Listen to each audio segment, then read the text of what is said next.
Yeah, see, that's what I was saying. You know, I would cut the bullshit. 'Cause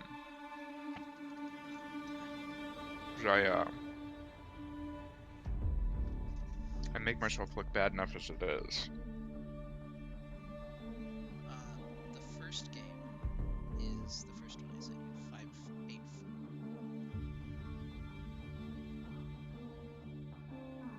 Which, you know, I'm really prepared with as well. I'm sorry, 584. Oh, I could see. Okay. Things.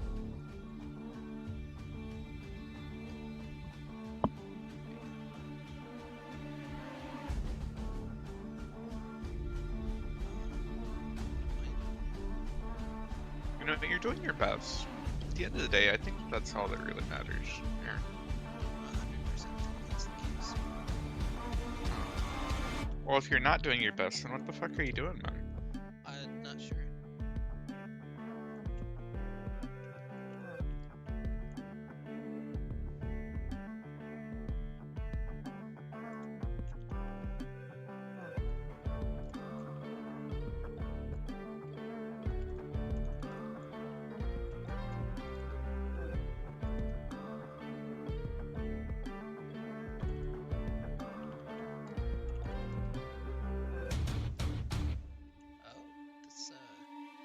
The music's actually pretty banging.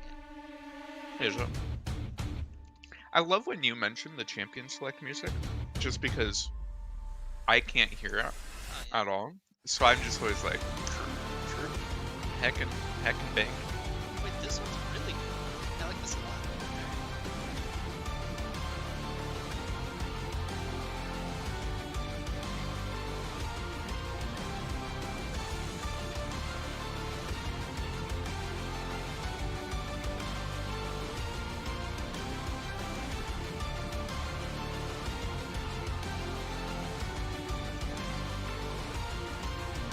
Brand. I'm gonna add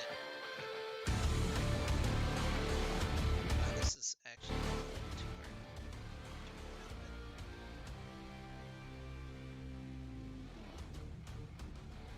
hard. Come support our mental health.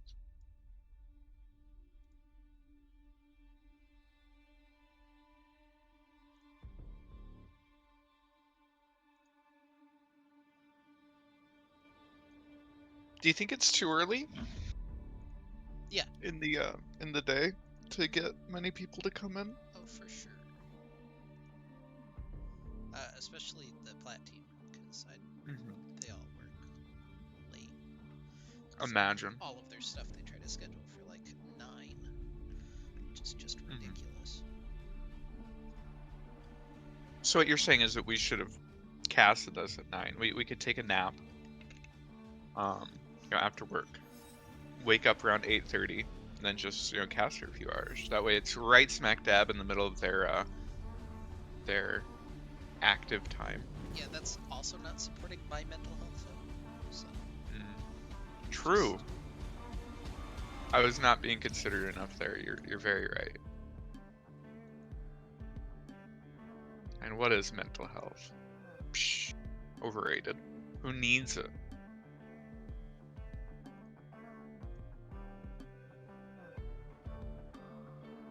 This match wasn't very poggers. What's that? Unlucky. That's what, you know, someone named 40 JR Pilot says in the chat. Don't know who that is, but, you know.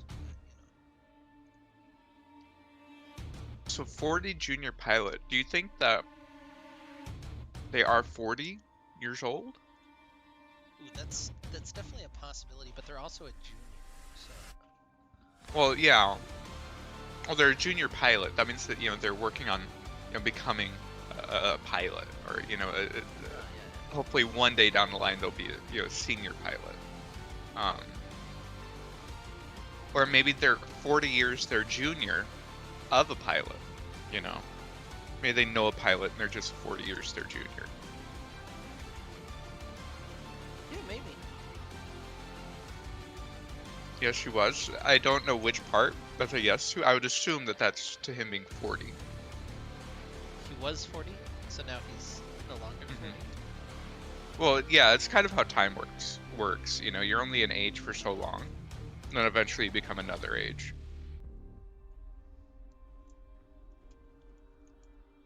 I wasn't aware of that one actually, so thank you for clarifying that for me. Absolutely.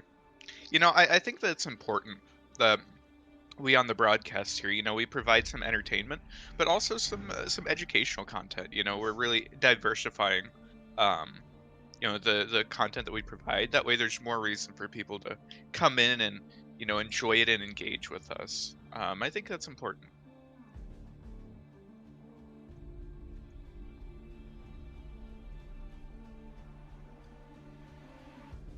All right. Well, you wanna do a cast or not? Well, we're already here, so there's no point in saying no. That's fair. I'm ready. Okay. I've got the draft up. Yeah. Hello. I'm on camera now. Hello. Welcome. Um, this is LRS Week 8. As we have a fantastic series between Return of the Middlesticks plant and Godmade. Um, I don't know what Hecarim has to do with them being Godmade, but he's definitely in their logo. That's for certain. Um, Me, are you streaming on a delay, or maybe my stuff's just super far behind? I shouldn't be on any more of a delay than normal, Um, which I think you're fine. I think you're fine. I think my shit was just super far behind. I'm inting. you're into. Um, yeah, I don't know. Um, I mean, the Hecarim does look very regal. So perhaps yeah. that's the angle that they're going with there. Um, but Also, I kind of I don't know. interesting is they have like no real discernible colors in their logo. It's just kind of matte colored Uh-huh. white text. Um, yeah. Anyway, Return of the Middlesticks comes in at 6-1. Godmade is 2-5. But they keep making roster changes, if I'm not mistaken, and that could be important. Well, you know, sometimes if it's not working, going back to the roster and you know trying to fundamentally shake things up a little bit isn't the worst approach in the world. Yeah. Sorry, I fresh off of work, my brain just is firing very slowly today, apparently. Um, but yeah, welcome officially to the stream. I'm Maris, by the way. My voice talking to me is Aikato. I don't think I mentioned that. I'm pretty sure everybody knows that at this point, so that was really unnecessary. Um, yeah, let's look at the draft. I like the Rel first pick for ROTM. Is there anything that kind of jumps out to you? And Rel first pick is always exciting. Um, you know, the champion has seen a lot of recent professional play, a really high priority pick. Um, so I like that ROTM is adapted enough to be willing to just, you know, first pick blue side pick that. Um, looking at Godmade's lineup, it all looks pretty standard except Gragas. You know, known for being a triple flex, that being top jungle and support, perhaps getting flexed mid here. You know, the quadruple flex. Yeah, kind of interesting. It's almost like a blind quadruple flex in that before. I guess they could only go uh, top or mid with it at that point. Although you have the Graves who can, I guess, technically top. It's kind of a mess to try to figure out where they were going, I guess, until the Mordekaiser was locked in. Yeah, definitely. Before the Mordekaiser, I would assume that Gragas was top. Yeah. Just because you've already locked in the Karma. Graves technically can soul lane, but you know, oftentimes doesn't do the best job of it. You know, it's an interesting approach, and you know, there are some full AP Gragas mid mains that can make it work. But you know, a lot of the people who do are really, you know, like one tricks on the champion. So it's something to keep an eye on for Godmaids, yeah, how proficient they are on the pick, because I feel like there is a certain level of proficiency required to make picking it mid really be worthwhile. Yeah. Well, let's take a look and see how that game played out. Um, I've got it pulled up and ready if you are. Yep, always. All right, 3, 2, 1, go. And then spawning here on, I'll let you get it. You got that one. On the blue side, wearing the blue health bars, it's Return of the Middle Sticks, with Cardinals 29 top lane on the Wukong, Hulk in the jungle pulling out the Nocturne, Wing Nation in the mid lane on the Veigar, and then Karasuda in points in the bot lane with that Callista and Rel.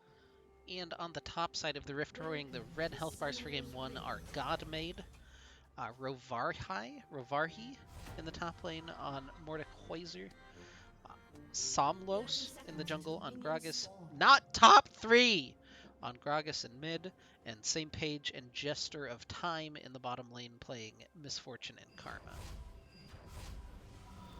I like that, anytime that someone has a Caps name, you really go for it in the Well, that saying their name.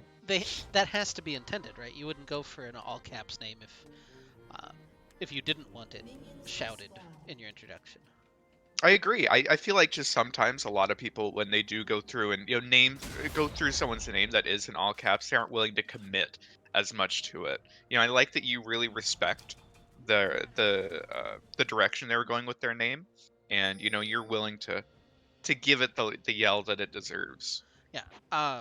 Another fun game if you have like kind of nonsense names or jumbles to play is Pokemon Mineral or Pharmaceutical. So Somlos is then a Pokemon Mineral or Pharmaceutical. Okay, I feel like that's a Pokemon. You feel like that's a Pokemon? Somlos? I could see it. I was gonna go Pharmaceutical, personally. I think that's also not a bad choice. Ask your doctor about Somlos. Anyway, nonsense aside, we used to play these games in StarCraft. Oh my god. Okay, they're actually just committing for this, and it's first blood for Cardinals. The the Nimbus strike came up at just the right time for him, and he's able to take first blood. I figured that they would walk away from each other at a certain point, and no. No, it's the classic top lane commit to just right-clicking each other and seeing who comes out on top with the base stats. And funnily enough, Wukong gets a whole lot of free base stats from his passive, a whole lot of armor that makes it really hard to fight him in the early game, even if you are someone as Mordekaiser that generally does magic damage. And at level 1, there's a whole lot of auto attacking, and that armor obviously coming up huge there for Cardinals. Alright, first blood. Yeah, we'll be feeling pretty good on the monkey. Meanwhile, Wing just trying to chip down not top 3, and it's a little rough on Veigar base damage. Needs some of that scaling to come through before you're a big threat. Yeah, as far as melees mid go, Gragas is one. Normally, as a melee into range matchup mid, you would expect to get poked down and really have trouble existing in the lane. But Gragas is a champion that has engage potential, has threat early, and also the passive keeps him topped off. So even if he's taking a lot of poke damage in the early game from this Veigar, it's usually not enough to really threaten lethal. Which is to say, I think that I could see this pick doing pretty well in lane, in terms of at least not getting perma poked out. As we keep looking at this bot lane, I love how far up Points and Karasuda are willing to play to really apply pressure in this lane. Really let them know, hey, you're not allowed to walk up to this wave unless you want to get engaged on. And with how strong Callista and Rel are early game, I think that this is, it's very valid. I think that it's not an empty threat that they're putting out. Yep. Continuing to eat those Mantra Inner Fires, though, won't feel the best for them. I really like what Karasuda's doing, jumping forward with that Pierce, getting just little bits of poke, trying to apply the Rend for some chase potential. Do you think there's a point in this game at which Winged one-shots not top 3, or is this just kind of he's going to try to stack up as much as he can and go somewhere else, maybe one-shot, MF or Graves? I think a lot of it probably comes down to just how not top 3 decides to build on this Gragas. Gragas, as we've seen in LCS, top lane can build more tanky, can also just build full AP. And out of the mid lane, you might expect more of a full AP build, especially since he went the Comet. I think if he commits to full AP, not a whole lot of health or MR, there's definitely a play in which Veigar can just one-shot you from full. I was also curious, he's maxing Q, by the way. Which I think makes a lot of sense. If you're ever going to try and trade into this lane, your only ranged ability is probably your best choice. I think top lane, They generally max E, but that's just because it's usually a melee versus melee matchup.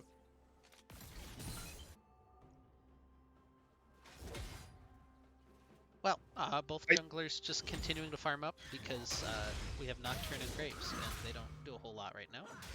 Cardinals and oh, Rovarki do, though. So more trading from Cardinals. He's getting the better of it, but a nice claw and flash away from the Mordekaiser. Oh, the flash ooh. forward with the Nimbus strike, and Cardinals finds a second solo kill of the game. Yeah, really nice commit there, knowing his damage, but here's the junglers going into a little scuffle here. Yeah, Somlos finds Hulk doing his wolf camp and is able to chase him off of it. Here comes the collapse, though. Points and Winged both here, maybe looking to re-engage onto Somlos. Come forward, the crash down gets the knock up into the Meteor Strike, and it'll eventually be the kill with the Ignite from Points. And that was actually really well played there by Points. Already off the reset, looking for a play mid. Ends up finding himself in the right place at the right time, and they just have enough CC to lock down Somlos. Even with the flash available, ends up going down. Really well played there by RotM, as now they're looking at score 3-0, up 1.6k gold. Is looking really good for them.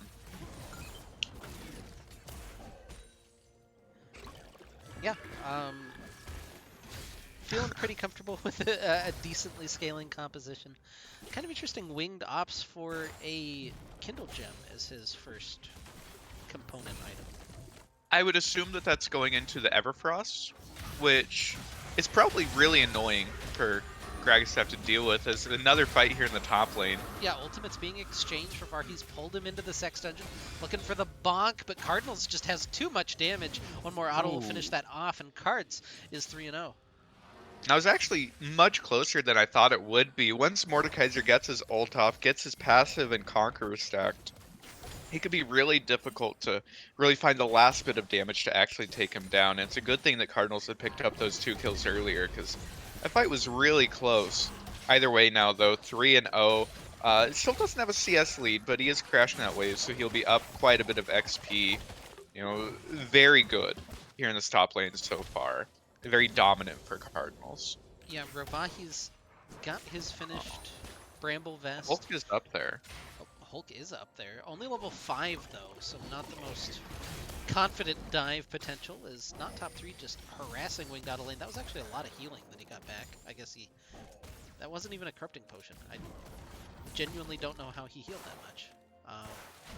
Hulk gonna get spotted, though, by Somlos, and forces him back with the Fear Tether. At least he'll get out to safety. Cardinals had backed up in top lane, so not able to assist on that little play. Yeah, and that was Hulk just looking for a few too many camps there, but at the end of the day, he doesn't lose a whole lot.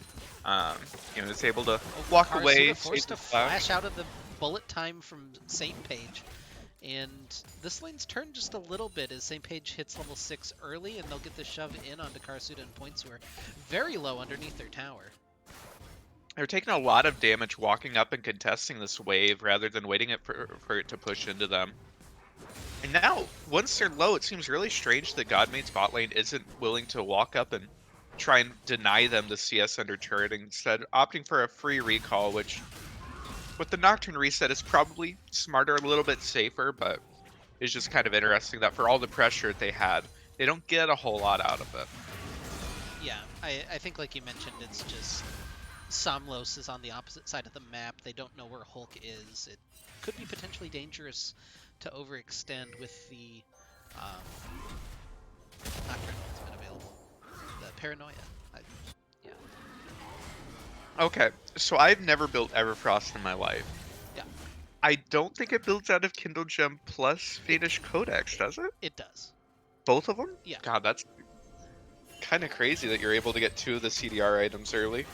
Yeah, unfortunately for him, he's never going to kill Gragas now. He's got a Verdant Barrier. I mean, to be fair, his kill pressure on Gragas was pretty low to begin with, but Yeah, engage coming up from bottom Points. out, but just of times here, hits the tether. The bonkening comes out, but in comes Hulk as he knows the CC is down. They'll get the tether stun. Hulk still trying to chase this down. Flashes after Jester time. A couple more autos going to finish it off. The explosive cast should help him disengage, actually, as it knocks him onto the Blast Cone, meanwhile, Wings solos out Somlos on the bottom side. Hulk is caught in the enemy jungle as St. Page is able to collapse. They throw points in with the Callisto ultimate. St. Page gets knocked back in and taken down. They're just continuing to collapse. The Magnet Storm through, but it's not going to be quite enough to finish off not top 3. But they find 3 kills in the enemy jungle. Or 2 kills? No, it was 3. It was 3. I think was 3 right. at the end of the day. They were able to pick up Somlos there in the mid lane as well. Oh! Oh no! He just ulted the clone! That feels bad. But that play in the river felt kind of random. It felt like a random engage from ROTM. Yeah, Cards Like we see the all in senses here. blood. Yeah, this is doomed Yeah. from the moment that he ulted the clone. But that fight in the river really comes down to ROTM was the first ones there, and they had more people willing to commit to it. Whereas it felt like a lot of the members of Godmade were just really slow to react to the initial engage. Somnolus was hanging out mid, trying to, play footsie with the Vagar rather than actually trying to collapse, as well as Misfortune only showing up at the very end of that fight. Means that our team's able to pick up a couple kills there. Now we're looking at a score of 8-0, very far ahead, everything going their way, able to pick up that first dragon as well, and our team's looking pretty good right now. Yeah, not top 3, gets caught in the baby cage. It's not a huge amount of damage. As it turns out, the Verdant Barrier plus Kindle Gem makes him a little bit tanky. Yeah, that plus every time that Gragas ends up casting his W, he does get some damage reduction. I believe it's 15% off the top for the next few seconds. So anytime he's inside the cage, he just takes a swig and, doesn't have to worry about too much.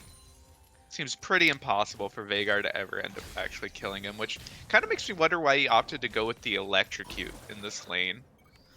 Just doesn't seem like it'll be very good until maybe very late in the game when you're trying to one-shot Graves. So I'm almost wondering if he thought that he was against the Mordekaiser up until the very end. Somlos is here just to help shove in the wave right now. They don't have any particular reason to do that, but maybe to get the Gragas moving with Fairplay bottom. But it looks like it's going to be intercepted, although not top 3 directly on top of Wing Nation. They're going to send in Hulk. He's got the tether stun as well, and Hulk eliminates the Gragas from the map. Karasuda chasing down St. Page, not going to find anything, but the crash down will find Jester of Time as he gets pulled in with the Magnet Storm. Not quite going to find the cage stun, as he's got the speed boost to try to get out, but Hulk is in pursuit with that Darkness Trail, and Winged with the bullseye with the Q is able to snipe the kill. That's plus 6 AP. That feels pretty good. Yeah, and the moment that Godmade looks for a play mid, it gets immediately collapsed upon by Hulk and Points. Stun gonna land, but that's a huge bullet time just ripping through, making sure that they can't continue to follow up onto Somlos. Points is low. The collateral damage just isn't quite enough. They pull him back in. St. Page gets the knockup, and Karasuda finishes it off. Meanwhile, the top laners exchanging ultimates. Dive away with that finished Stride Breaker from Card. I don't know where I'm going. It's a big shutdown, though, for Ravarhi. Yeah, and that has to feel so bad for Godmade on the bottom side of the map, at least. Same Page ends up flashing forward, trying to get the last hit, but Points is saved by the Callisto ultimate as the auto's in the air. And ROTM, the first time that Godmade tries to make a play on the bot side of the map, they're there first to collapse. Hulk getting collapsed. Godmade's looking for just this. Walks into the side of the cage, but in comes not top 3, looking to turn this one around. Somlos is low. Finally, still alive. He gets the heal. Points is in trouble. Karasuda collapses from the top, but it's a double kill for not top 3. Karasuda just takes enough damage from that end of the line. Cardinals thought he had finished it off, but finally gets the kill with the Stride Breaker. Looking for more, but Winged is so low underneath the tower, he's got to be careful. Jester of Time running away, has the mantra E to get that speed boost, and he's out of there. And just when it looked like everything was going horribly wrong for Godmade, off of the reset, off of the deaths, they end up just running straight to the bot side, end up finding a couple of RTM members who just hadn't recalled yet. Pick up a few kills back into their pockets. Which feels really good, especially for this Graves who was 0-3. The same Page is gonna so far. it's gonna get hard. Yeah. Anytime you're an 80 carry against Vagar, there's not a whole lot of gameplay to happen around it. You're just sort of waiting for him to actually press R on you and one-shot you. And interestingly enough, Wing Nation opted for the Cosmic Drive first item. Which Cards is so elusive up here. Yeah. No, Cosmic Drive is kind of an interesting first item. I thought for sure it was going to be the Everfrost, but I think what's really interesting about the Cosmic Drive is that usually you would expect it to be a second or a third item, just because in order for its passive to proc, you have to have 160 AP. So usually for most champions, that's only coming in at your second item. But because you are playing Vagar and you've been allowed to stack up your passive quite a bit, even as a first item, he's able to get that proc off. So he's getting, a permanent extra 22 move speed as well as a total of 40 ability haste coming off the item. So I kind of like it. I think it's kind of a cool tech. Yeah, I actually remember him telling me about that now that you've mentioned it in retrospect. Once you mentioned the AP requirement, I was like, oh yeah, he said that.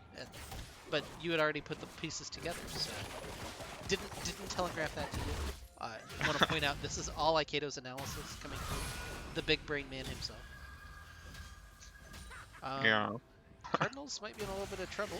Oh, trying to pretend that he's still got clone available, and it's not going to work this time. That was He just used clone in the wave. I don't.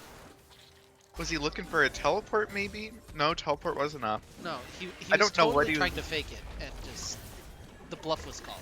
Yeah, unfortunately, Rivarhi just paying a little bit too much attention, doesn't get fooled by it, and for a lane that started out 4-0 in favor of Cardinals, the last 2 kills have gone to Rivarhi, who's really just sort of turned this around. He went for the never before seen tech of Bramble Vest plus Seeker's Arm Guard. This time around, not going for the Tabi as well, but it's sort of a notorious in top lane for if you're losing lane, just build the Bramble Vest, build the Seeker's Arm Guard, and suddenly you could win every matchup. The Leeching Leer probably helping a little bit as well. Kind of wish Cardinals had picked up an early Executioner's Calling. Might help him with some of his trades. Definitely. In a lot of these all-ins, Mordekaiser gets so much value out of Conqueror. Yeah, Oh. Marty's actually just going to take this turret down. No ultimate available for the Mordekaiser, so Cardinals can dash in and out, but he's got the flash available, and he'll get out to the safety of his jungler. Really well played by Rivargi. Oh, but Oh, Somnos is here. They might just walk back in and look for it. Cardinals he's is getting baiting baited. so hard. Oh! The clone not really going to help the Claw trying to get away. Can he get the trade kill? He does. He'll go down in the process. The Paranoia is used in bottom. Misfortune has not yet gotten to play the game and will continue to not get to. It was a really nice bait by Rivarhi, but well played by Cardinals to be able to actually trade that kill out. There's about no chance that he's getting away once he commits the clone to going in. Oh, not top threes. Taking a lot of damage here. Yeah, Hulk with a really good spell shield. Oh, the ultimate, the primordial burst. I don't know why I'm making that sound so exciting. He hit R and clicked on him. Jester is dead as well. The double kill for Wing Nation as they continue to plow through mid. I think just this entire game we've seen how tanky the Scragus is and how impervious he is to the damage of the Vagar, but right there, showing that, with 2 ranks in the ultimate, a completed item, that Vagar does a lot of damage and was able to pick up the 2 kills there, as well as 2 turrets going in favor of RTM, 1 mid, 1 bottom. For as much as there are some, a few hiccups in the last few minutes, they're still doing a good job of snowballing this game and picking up the objectives and perhaps trying to pick on same page here to see if she'll walk up. Oh my the god. Flash forward for the Magnet Storm does catch her in just the tail end of it, but not quite enough damage to follow up. Oh, the stun doesn't quite land. Is the damage enough from Winged? It isn't. He's going to get hit by the Mantra Q. Somlos looking for the collapse. The Ignite burning down Wing Nation in the end of the line for Somlos. Finds home.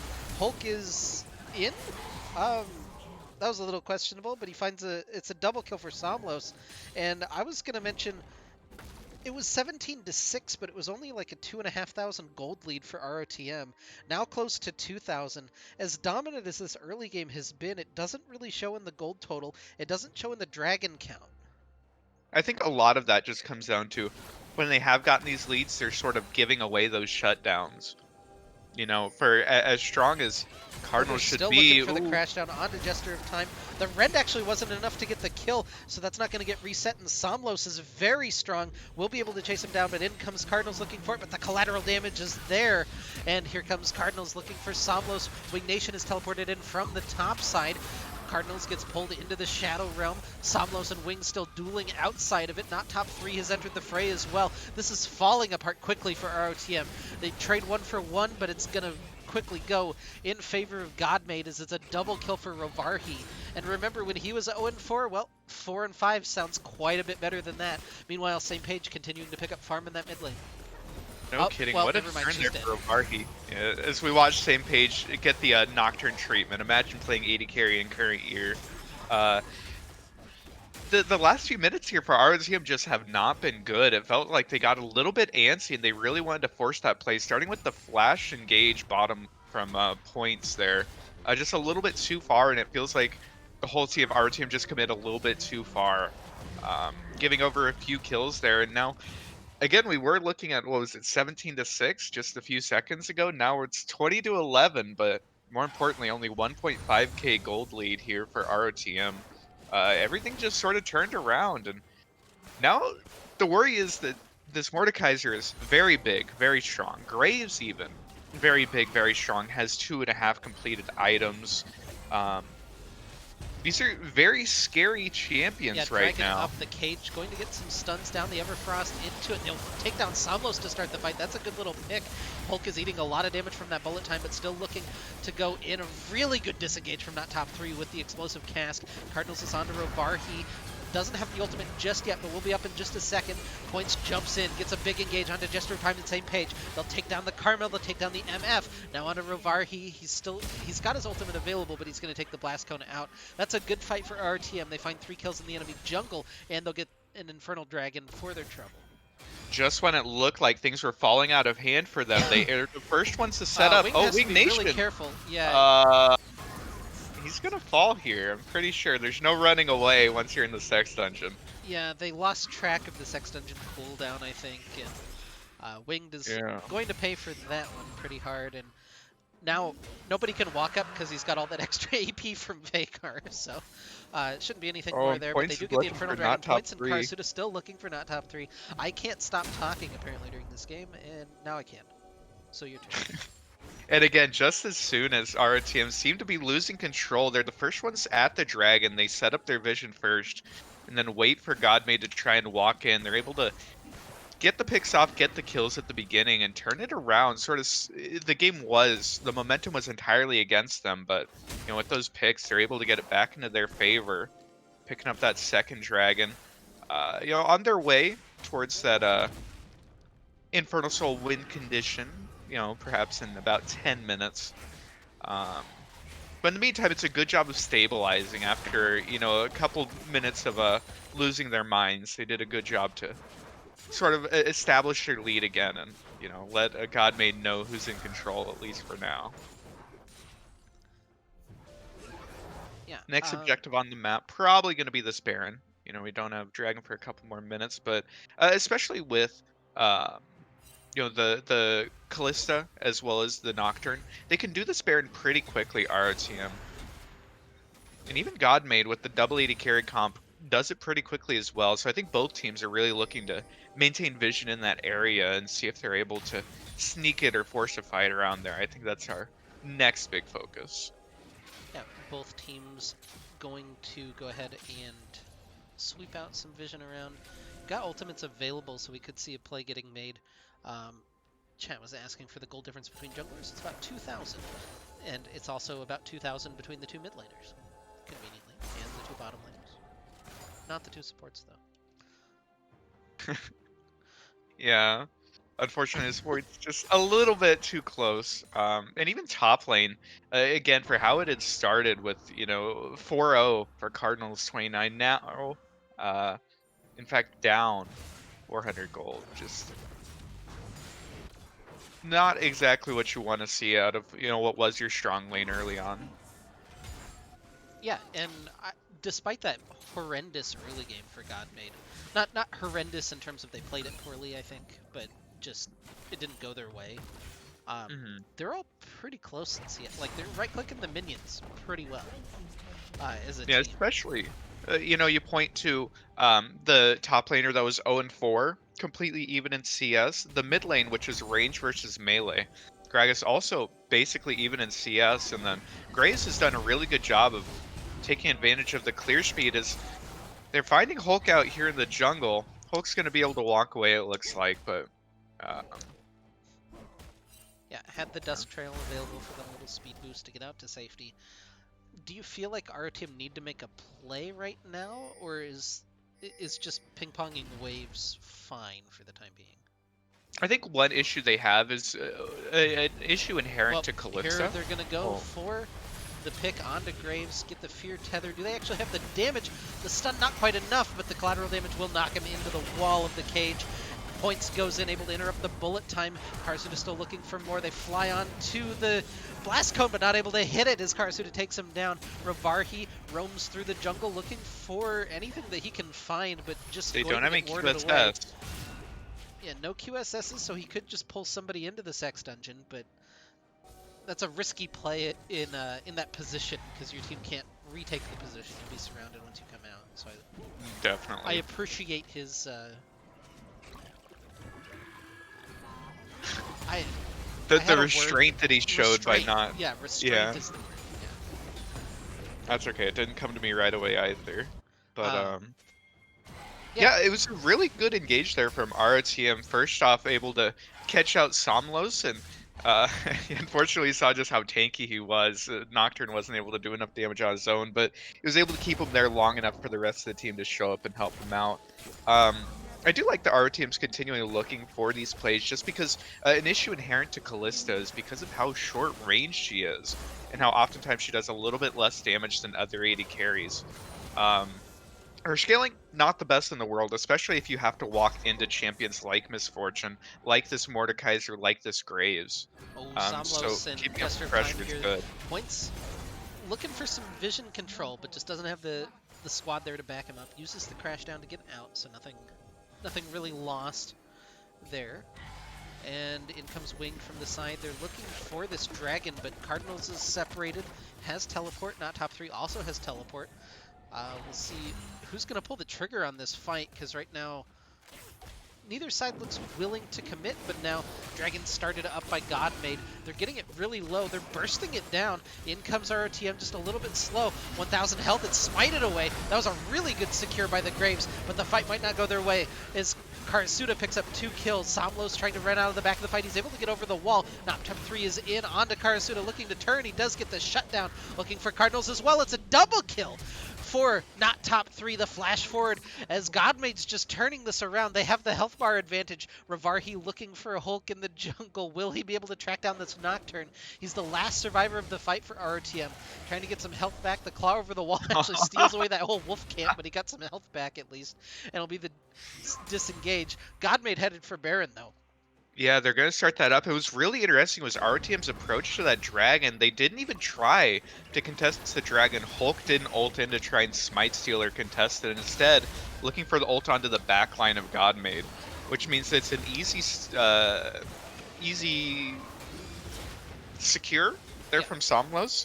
But RTM, the fight looked like it was going their way, but the teleport coming in from Gragas, combined with just this Graves being so difficult to kill, and able to ult out the back of the Dragon Pit, means that Godmade's able to stall out the fight long enough to be able to come out on top. Just really surprising with how RTM played 100% for the fight. Unfortunately, not going their way. Points is in trouble though, gonna get pulled. Oh, that's a really Ooh. well timed ult by Karasuda. You know, the Fate's Call coming in clutch here. Has saved points a few times. I like Karasuda's use of it. It's been very consistently good. But Godmade has the Baron now, able to pick up that turret, and they're looking to blow this game open for a little bit. Still down 1k gold. We'll see with this Baron if they're able to get their first gold lead of Oh, the Hulk game. is And caught. He's oh being no, collapsed upon by Ravarhi and the Graves as well. The bonk comes through. He finds a target onto MF, but gets pulled into the Death Realm, so he can't find the assassination. Ravarhi's found Hulk. The 2 dots are fighting, and he'll pop out of the Death Realm right into the pocket of Somlos. It seems like every time there's a full 5v5, ROTM wins anytime that it's like a successful 5v5, which is strange given their composition. But Godmade has so many tools to split up and separate and find individual little fights in the big 5v5 with the Death Realm, with the Explosive Cask. That's what has been so interesting about these fights so far. definitely. It's very hard to take just a straight up 5v5 for ROTM. As you said, Godmade just has so many different tools to keep it from being just, you know, straight up front to back. They're doing a good job of playing towards those advantages. But ROTM, I think that a lot of this will come down to them being the aggressors in a fight, being the ones to engage, with this Rel, with this Nocturne, see if they're able to get the picks at the beginning of the fight to end up winning it. That said, Graves, though, extremely strong. 4 completed items plus the boots. Mordekaiser as well. These champions are not going to be easy to kill. It's going to require a lot of focus fire from ROTM, really making sure that their target selection is good in this next fight to actually be able to take either of these champions down. Varus is so quiet. I guess I am kind of. I do peak about the same. Interesting. I don't know. I'll bump myself up a couple of decibels, but I've had issues being too loud before. Maybe I'm just being too loud. Maybe I need to, bring it down a notch. I really just want us to, like, I'm watching my audio meters, and yeah, I'm not quite peaking as high except when I'm yelling, but yeah, I don't know. I think I need to turn us both down to begin with, so that there's a bigger difference between me yelling and me, but then it's I don't know. Audio's weird. I don't know what to do with it. Audio is very difficult, especially with the OBS. It seems like I always had trouble hitting it. I don't know, the balance that you actually want. Yeah, I'm gonna turn you down just like a couple of decibels, and I'll turn me up. And now I think that we'll hit the same thing, but I'm kind of worried that we're gonna blow out. Well, I'm gonna blow out when I start yelling. We'll try this. Let me know if this is better. Right? You might need to turn up your stream a little bit, just for hearing us regularly. I don't know. We'll mess with some stuff. Oh, Winged is caught though. He's in a lot of trouble. Samlo's not quite able to find that kill. The shields are so huge. He's got a second health bar, but now he's stuck in the back of the baby cage. It's a successful disengage for Winged, but with 8 seconds to go, Godmade will be able to secure this dragon, and they'll be on soul point. Assuming that Hulk can't get in here, which he definitely could. Yeah, and Wing Nation's recalling. He might be able to TP into this fight. Oh, he's TPing mid, but the dragon's already been taken by Godmade. There's not a whole lot that RTM can do in response. Hulk's looking for the pick. This is not really a... Like, MF should be the highest priority target, right? Well, anyway, Points is going to go for the engage. They find not top 3 in Rovar. He gets the ultimate off, but he's pulled Hulk into the Death Realm, and that's probably not the person that he can fight at that low health. He actually makes a pretty good account of himself, taking about half of his health, but they do lose the pick onto Rovarhi, and RTM can continue pushing in mid. The bullet time going to get canceled as Winged was able to step up with the baby cage. They'll start wailing away on this inhibitor turret. Do they look for a little bit more? Cardinals doesn't have the... Actually, they just don't have any tools right now to look for the engage outside of Crashdown from Points. And Somnus this entire time has been splitting bot lane, so RTM picks up the inhibitor, but they're going to be losing their turret at least. Yeah, Godmade stopping the recalls. No one's recalling. Yeah, Make It Rain stops the recall. They lose a bottom lane turret. They're going to lose the inhibitor as well. No one from our team can back. Now finally Wing Nation is able to, but the inhibitor's already dead, and Godmade, out of the back of a disadvantageous fight where Rovarhi gets picked, they find the inhibitor trade. Yeah, off the back of ROTM's pick.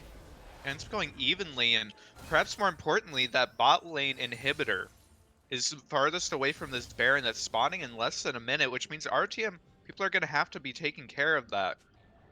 It's going to be hard for them to really stay up on their Baron pressure because of it. Yeah, Cardinals does have teleport available if he does get separated, which luckily he is right now. They recall Winged from the bottom lane.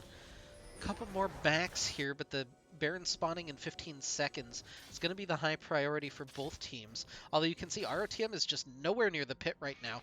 As it's about to spawn, can they even contest this? They're going to lose this so fast. Yeah, it feels like you have to. If you lose it, then I don't know how you protect your base. Okay, Hulk is going in. He's actually onto the support on the side of the fight. Still looking for this. Points goes in. It's a huge engage. Oh, wow. The 4-man engage from Rel, but they just don't have the damage to follow up. Now Cardinals is finally in. Hulk onto the backline looking for same page. They take down not top 3. They're starting to roll through the fight. Gesture of Time still alive. Big stuns coming through. But the Graves is getting so many shields. He stays alive for forever. But here comes Rovarhi. The Mordekaiser is huge. They'll finish off Hulk and Gesture of Time and Rovarhi. I would say that they won the fight, but it's a 3-for-3, all things considered. They'll have to back and manage their minion wave now. Yeah, they're going to be able to pick that up, but perhaps shown the most there in that fight is just how long Graves survived while being in uh, the middle of the entire RTM team, with just how strong and how tanky and how difficult it is to actually kill this Mordekaiser and kill this Graves.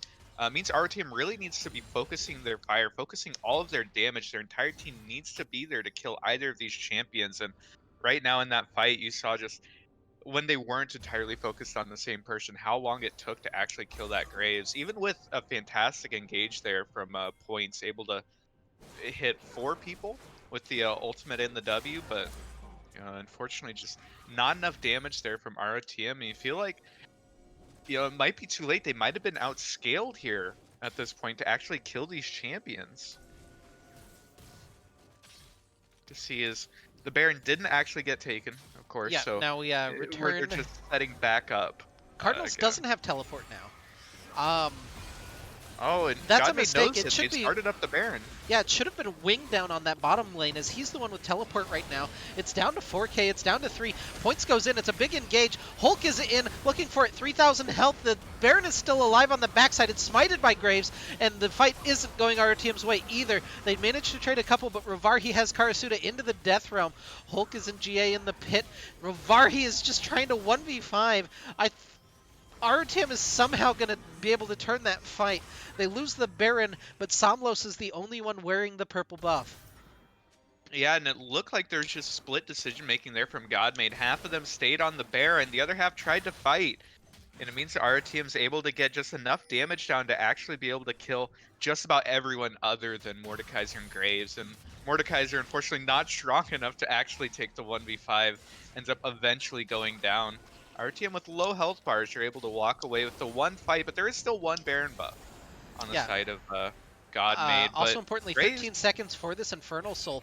Samlos might be caught. oh, That pick would have been so important if they were able to grab it. Instead, they do chase Graves out of the jungle. Dragon going to spawn here at 37 minutes. We'll potentially go to a Dragon 7. Somlos is on the area, though. He can look for this. Teleport coming in from not top 3. Ravarhi can teleport when he's alive, but 1,000 health. It's smited away by Hulk. So we'll go to a the Dragon RTM 7. team isn't here. Oh no, the teleport in The from teleport Nation. from Winged. Oh no, he's into the middle of the enemy team. He's going to get taken down. Same page picks up Oh, his first kill of the Karasuda! game. Now Karasuda's in. The one at a time strat not working for RTM. And Godmade now can push. They have the minions bottom. Can they actually end right now? They have that massive wave. It's a 5v3 for at least 40 seconds. I think that this is going to be the end of the game. There's going to have to be a really big engage here from the surviving members of ROTM. They have the Wombo potential. Just need to watch for it. Their ultimate's not available for Wukong or Nocturne. Yeah, Cardinals is into the back line, but Sex Dungeon available for Mordekaiser. He can pull someone in, but the health bar is just not there for ROTM. They've wrecked through the Nexus towers. They'll continue to wreck through the Nexus. Cardinal's the last surviving member of this fight, but he's taken down by the end of the line on the doorstep. Inhibitor respawns, trying to buy some time. Karasuda will spawn in 4 seconds, but I don't know that he can 1v3 in this situation. They need Winged. They need to somehow buy 5 seconds without Karasuda dying, and I just don't think that's the case. Somlos is onto the Inhibitor. In comes Winged. The stopwatches are there, and the Nexus falls. It's a shutdown after the game ends for Winged, but that just doesn't matter. And Godmade close out a really weird end to game number 1. Yeah, ROTM committed to the Dragon. Wanted to make sure that they get that deny the soul, but unfortunately they hadn't recalled. 2 of their members were at half HP. The other 2 were coming from the base, and unfortunately, they just split up a little bit on their way out and end up giving over a couple kills. Godmade, after a really rough early game, did a good job of staying in it, continuing to look for plays to get themselves, back into the game, and really good quality team fighting out of them. I think really well played from behind to stay in it. Yeah. That said, we're going to head to game 2 here in just a second. We'll see if our team can turn it around or if Godmade will close out the series.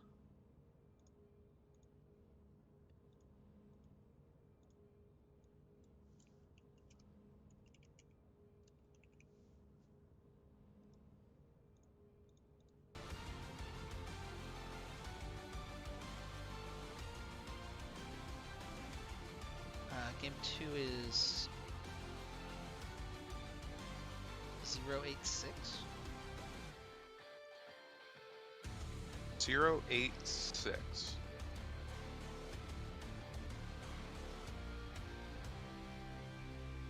Yes.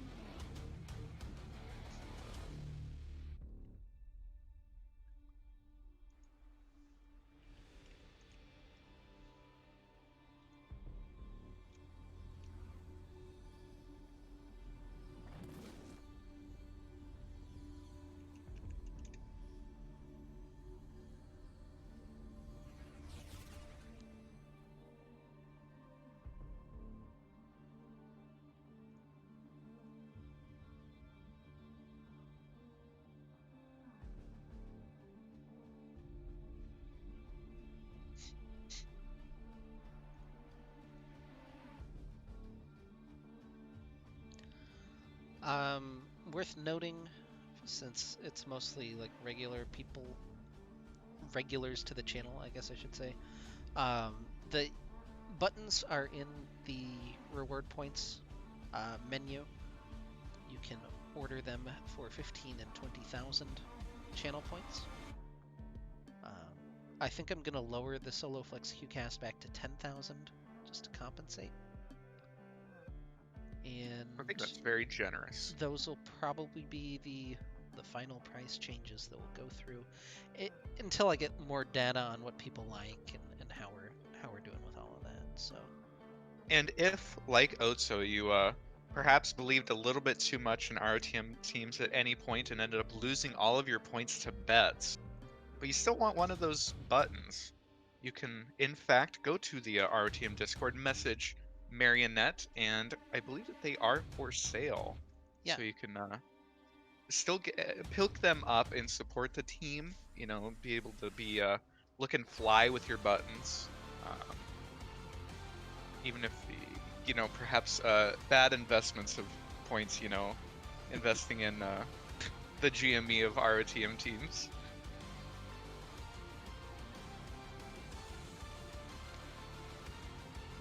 all right. Oh, I didn't load the draft. Never mind. 1 second.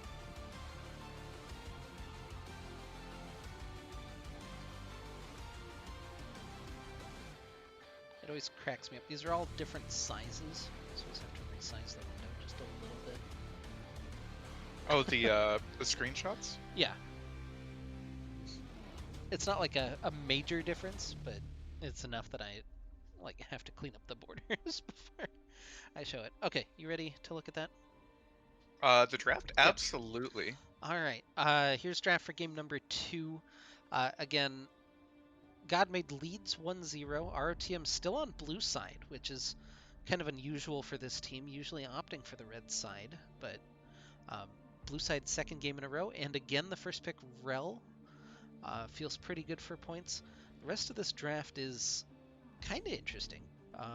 So yeah, back to first off the rail. I like that ROTM wasn't turned off by game one not going their way, still putting high priority on that strong champion in rail, and I feel like points had a really strong showing on it, a lot of really strong engages.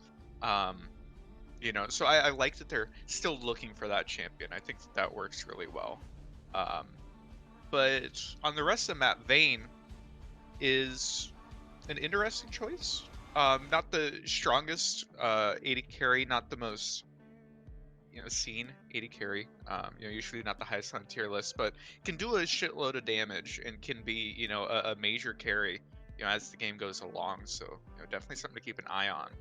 Yeah, I just definitely think it's interesting. The only picks that you'd seen were Senna Tarek, and that feels like a lane where Vayne would struggle quite a bit. Senna can be annoying, but I think most importantly, Godmade went full scaling with their team composition. Every single role, Senna, Tarek, Anivia, Kane, Mordekaiser, there is zero early game here for them. 100% on that mid to late game power spike, which could be a valid win condition, but I kind of like how ROTM has responded to that. They have the early game power of the Elise, able to really snowball the game.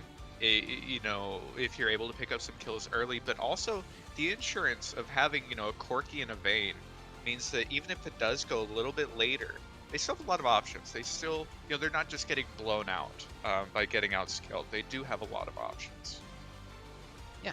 Well, let's take a look at how the game plays out. Um, should be a banger. If you're ready.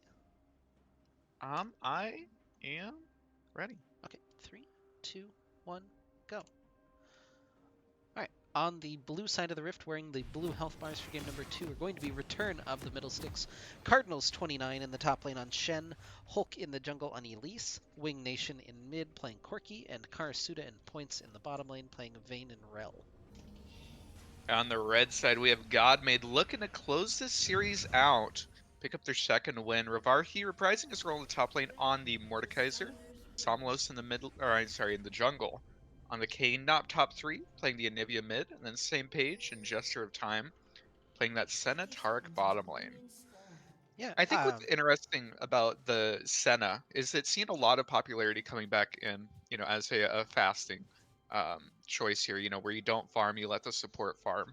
As you can see here, obviously picked up the support item, so probably going that way this game as well. Taric as the pairing is really interesting. I think that Taric can do well with a lot of gold, but um, isn't the strongest in lane, doesn't have the most sustain. Unlike Tom Kench, who gets his health back every time that he takes damage. If Taric wants to use his heals, he has to expend a lot of mana. I think it'll be really interesting to see, if this Taric is able to farm well, able to farm safely, and or if he'll end up getting poked out, being the melee farmer into a Vayne. yeah. Jungler's gonna start opposite sides of the rift. I like the ward from Godmade. They get the ward in the Tribush, so they'll see the timing of the bottom lane coming to lane, which should indicate to them where Hulk started on this Elise. Definitely, and we're saying that Scar Award is not easy, so Gesture of Time, has put in the time, put in the effort to learn it, and taking advantage of it here. But perhaps more importantly, verifying where Elise starts means that they know that Elise is pathing from bottom to top, is probably going to be looking to impact that top lane around level 3, so Rivarhi gonna have to play with that in mind, and sort of play around that. I think that's important after the early game of last game for Rivarhi, where obviously did not have a good go of it. Fell very far behind. This time around, perhaps not wanting to have the exact same thing happen as this mid lane. These trades, not top 3, is applying a lot of pressure here. Yeah, the early Anivia trades, not necessarily known for their power, but doing all right for him early on. Yeah, if you land the stun, that E can really chunk, and the electrocute coming in as the rune of choice for Anivia does mean that there is quite a bit of a punch from it. But speaking about Rivarhi, knowing that Elise was pathing top, already took the time to ward the river there. I really like that, just to make sure that Elise isn't able to impact that lane too much for free. Gonna have to look for something a little bit creative if Hulk wants to impact that lane before that ward is up. Yeah, I like the little trades so far from Karasuda and Points. They're getting healed up pretty much immediately, but it's good that they're looking to be aggressive and try to punish this lane. Oh, and Rivarhi looking for that recall after crashing the wave. I really like the way that they've played that lane so far, especially since in this jungle matchup for Elise versus Kayn. Kayn obviously clears significantly more quickly than Elise does, and is looking to hit those, you know, looking to use that clear speed to get extra levels and such. Um, Means that the onus is on Elise to make plays early and to try and get gold or XP that way. It's sort of an injection of gold, and Rivarhi's actually going to walk straight into Hulk. The camera won't pan up there, so it looks like they just exchange pleasantries, but Rivarhi. Yeah, Rivarhi's getting a pretty good trade there. Gonna get bound up by the cocoon, but nothing too damaging, as Somlos is taking away the Krubs, currently on the bottom side of the rift, and could look for a little bit of play toward Karasuda and Points. I don't think he'd find too much. Instead, he's gonna opt just to go ahead and steal the Raptors as well. So a chicken trade for Hulk and Somlos. Yeah, Hulk is able to pick up the raids in return, but if Hulk does end up also trading out the Krugs, then he will be ahead because the Krugs that Kane stole were just level 1. At least didn't clear him the first time, but the counter gank coming in here. Ooh. Yeah, wing really low, so I don't think Hulk can really find a whole lot. Meanwhile, Cardinals getting a pretty good trade onto Revarhi, but that shield helping to turn things around. Yeah, and Kane's gonna get spotted out on the blue ward, or at the ward on his raise, but already level 5 on this Kane has had really efficient pathing, and I like the way that he looked for the counter jungling. Ooh, Karasuda, a little far Gets forward. stunned by the dazzle from Tarek, looking still for this trade. But Hulk is Points here. goes in, going to separate Jester of Time. He's low, burning down to Ignite. They'll finish him off. It's first blood for points, unfortunately, as that last tick of Ignite was able to find it. But they're still chasing down same page. A couple more autos will do it, and there it is as Karasuda picks it up. 2 kills in the bottom lane for RTM, and they're off to a good start once again. Yeah, really good gank there from Hulk. Again, the onus on the Elise to make these plays early. Ooh, so much damage from the Anivia, almost getting a cheeky wall to pick up that solo kill. But I like that Hulk is continuing to look for these plays. Otherwise being behind in levels against the Kane is just going to feel really bad. Yeah, level 6 hit for Revarhi. Cardinals just trying to walk it out. Oh, he does get into tower range, but he can't really fight back. Tries to flash away, but the burn from Revarhi is enough to get the solo kill in top lane. So the reverse of what we saw in game number 1 is Revarhi staking his claim early.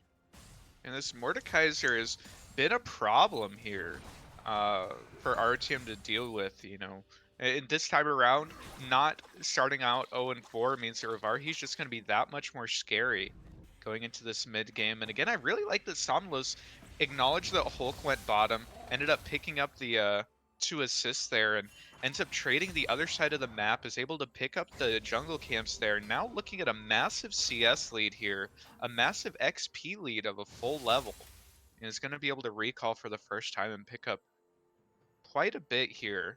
Serrated Dirk, double longsword in the pink ward. Really taking advantage of his clear speed. Both of these junglers playing towards their win conditions. I really like to see that. Is that going to be... Oh, well, Points is going to look for the engage. Level 5 right now. Does get the stun onto Jester of Time. Good little sidestep there by Karasuda away from the Dazzle. They're still trying to wear down this Tarek eventually, and it'll be the flash from Jester of Time is the ultimate result of that fight. And there's so much healing from the bot lane here of Godmade, from the Tarek, from the Senna, just so much sustain that even with a good engage, our team ends up losing out on it. They but jump both forward with junglers are that here. crash down, overextension from Sage Page, and he'll immediately fall.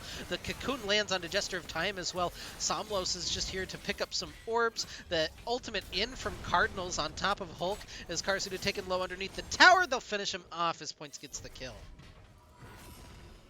Yeah, and it looked like God made a little bit too aggressive there. They knew they had their jungler in their back pocket, but unfortunately, same page goes up a little bit too far. Good engage, good counter there from Points, and Hulk being there to chain the CC and make sure that the kills go their way, as well as this Shen ult. That's a couple kills in favor of RTM as well as this Dragon, but on the opposite side of the map, Revarhi end up holding onto his teleport. He's getting those plates up there, has a CS lead, has an XP lead. This Mordekaiser is going to be very scary. Already a 700 personal gold lead over the Shen. Yeah, Cardinals sort of sacked his lane, and we're gonna have to track in this mid game to make sure that the bot lane that's been given so many resources with jungle attention, as well as obviously Shen coming down here. The carry pants are on for bottom lane. Really need our team's bot lane to take advantage of it, because that's where the lead is right now. Yeah, I am kind of interested the CS lead that Winged has been able to open up against not top 3 here. We've seen the trades very much favoring the Anivia every time that we've looked, but Winged's starting to give a little bit better than he's getting, and has turned that lane around. Now 15 CS lead, and will get the shove in, even forces Somlos to come pick up the rest of this wave. Yeah, doing a really good job in this lane, but Somlos doesn't have his ultimate available. Yeah, no Umbral Trespass. We're just not finding a whole lot in mid lane. Is one auto attack from Karasuda is apparently way more entertaining than that. Hulk here in the bottom lane looking for the cocoon, but not going to be able to find anything as well. And Wing gets stunned Ooh. up. Uh, in a lot of trouble, actually. Doesn't have enough mana for the Valkyrie, it looks like. Or doesn't have enough cooldown, trying to turn it back around. There's the Valkyrie finally. One more missile barrage, not quite enough to send him into the egg, but Oh. Hulk will be able to. The taunt over the wall from Cardinals finishes that one off. They stun the cocoon. They'll be able to take it down. Winged gets the kill with the Gatling gun over the wall, and it's 6-1 in favor of ROTM. But again, despite those huge amount of kills, it's only a 1,000 gold lead at 10 minutes. Yeah, no, I like that RTM's continuing to look for these plays, not top 3 walking up a bit too far there, trying to take advantage of Wing Nation being forced to stick around to shove that wave in, but Godmade, despite being down 5 kills, only down 1k, and a lot of that is because of this top lane in jungle, where they've done a really good job of farming and picking up their own leads to sort of, keep them in this game, because everywhere else on the map is sort of in fire. Or sort of on fire for Godmade. Not going well for them at all. Yeah, Cardinals gets to watch Mordekaiser farm, unfortunately, up here in the top lane.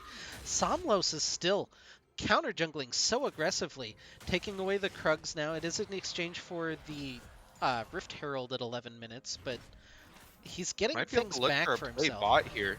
Yeah, Our team's very Karsuda and far up, Points low are HP pretty far bars. up. They're looking for it. The slow from same page, just getting a little bit of work done. The flash away as Somlos is in. Magnet Storm popped as Points looking for the re-engage, but the Taric ult buying a lot of time. In comes the Stand United. Can they actually tick anybody down? Karsuda does finally turn that one. Same page is low, but in comes not top 3. Looking for the stun, not quite able to find home with it. Points alongside. Has the crash down available in just a couple of seconds, but it's the disengage from Godmade. RTM finds another kill in the bottom lane. Meanwhile, Hulk gonna walk into Rivarhi, but this is not a great trade for him. He comes straight down on top of the minions and forced to flash away. Yeah, and that bot lane play looked like it was really a good look there from Godmade. They had the angle, they had the HP bars, but unfortunately not committing hard enough with that Taric ult. Um, don't take full advantage of it and end up sticking around a little bit too long. Our team's able to pick up the kills. Now 3-0-3 here for Karasuda, 2-0-4 for Points as well. They're doing a really good job there in that bottom lane of maintaining their lead, Yeah, even off of a play that looked like it would be going Godmade's way. I also don't 100% know if same page hit level 6, but Dawning Shadow wasn't used. That little bit of shield might have been enough to turn it. I don't know for sure.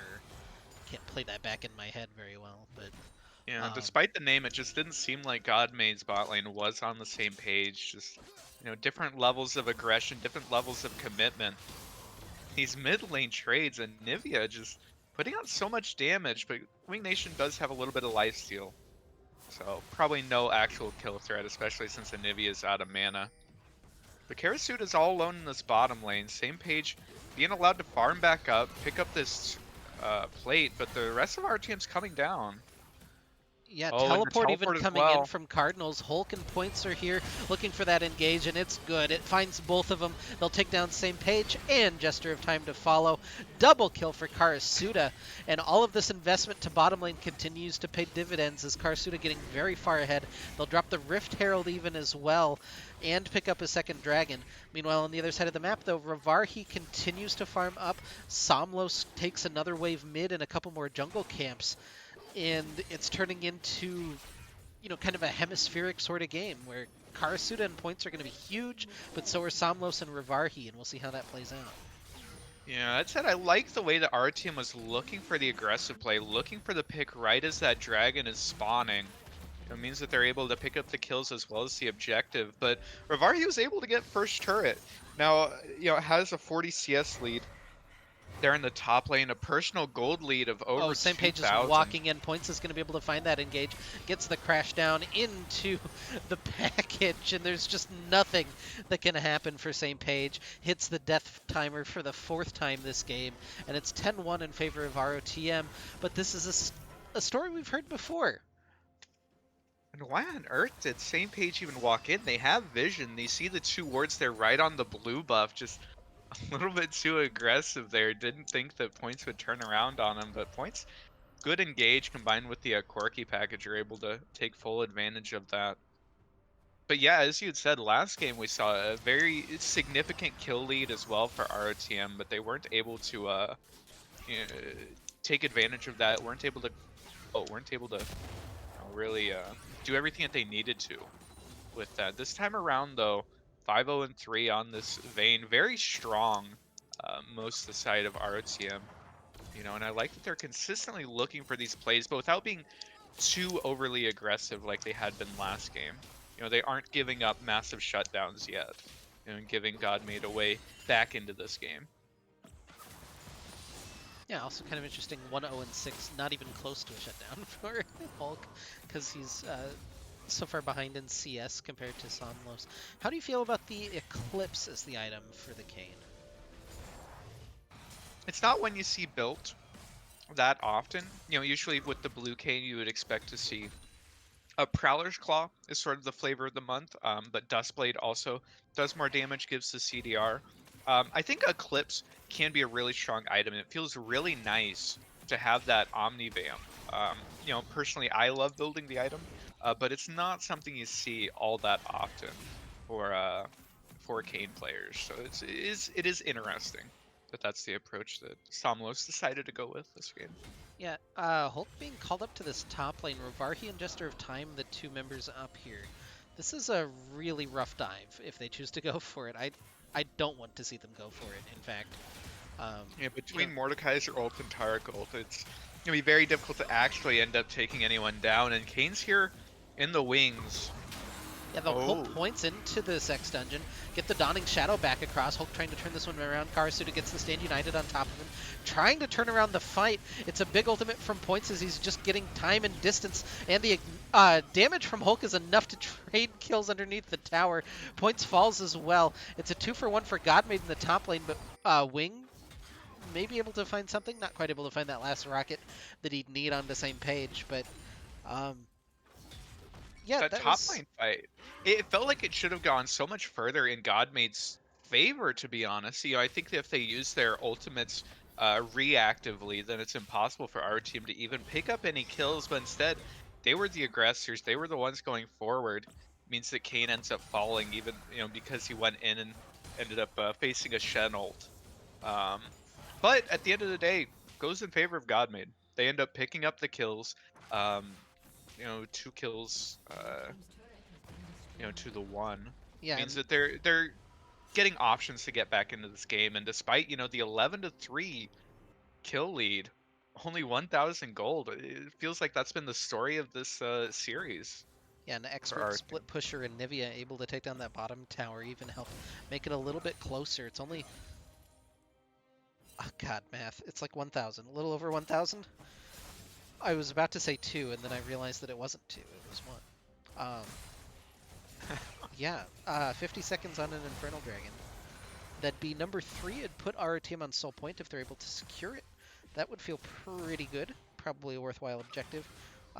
Winged should have package up before too long for it. So. It is in the base, waiting for him, so I would expect ROTM to take a reset at some point, be able to pick that up, just because that's a lot of where the power in this Quirky pick comes from. A lot of his budget, his power budget, is in the Quirky package, and it's on such a cooldown that you can have it up for every single dragon fight. I like that our team acknowledged that, lost a little bit of pressure in order to back up and pick that up, and now Winged is coming from base with this Shen is definitely gonna be the person to keep an eye on in this fight to see what he's able to do with the package, because that alone can win a team fight. Yeah, Rovarhi's split pushing on that top side. Not top 3 takes a big chunk to start everything off. Somlos just chilling out inside the wall as he does. Wing gets hit by the reaching strike, but in comes Rovarhi with the teleport. The dragon down to 1,000 health. A big engage from points as he's able to find a lot of members, but they get the Terracle to try to disengage. Do they actually have the damage to chew through? Winged uses the package back away. Why are they standing in the package? They're just burning down. It's going to let our team maybe look for the turn. Hulk goes forward, flashes in with the cocoon, gets pulled in by the hook. They'll actually be able to turn this. the health bars were not in their favor, but they stand on the package and it turns around for ROTM. Somlos gets a little bit of health mat going through the wall, but it's only a 2 for 2 despite all of that. Oh, not top 3, still looking for it. The Chenault coming through onto Karasuda, trying to find damage over the wall. Revarhi pulls Winged into the Shadow Realm, looking for a little bit of damage. The Valkyrie away, Wing trying to stay alive, but he'll eventually fall. Now Cardinals is still left. Karasuda, oh, finds the kill, but not quite able to find everything else on the turn. Another shutdown as Revarhi looks for it. He finds the triple kill. What a ridiculous fight there.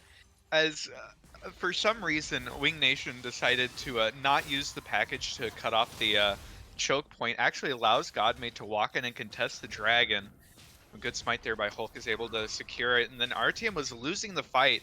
They end up disengaging, trying to walk away with the package, but Godmade, for some reason, walks straight on the Corki package. It does so much damage. If you stand on it, you lose your entire health bar, allowing RTM to actually turn around a fight that they had, by all intents and purposes, entirely lost. Picked up a couple kills, but on the backside of it, Revarhi just so strong. 5-0-3 on this Mordekaiser. If last game he was difficult to kill, this time around without the 0-4 start, so much harder.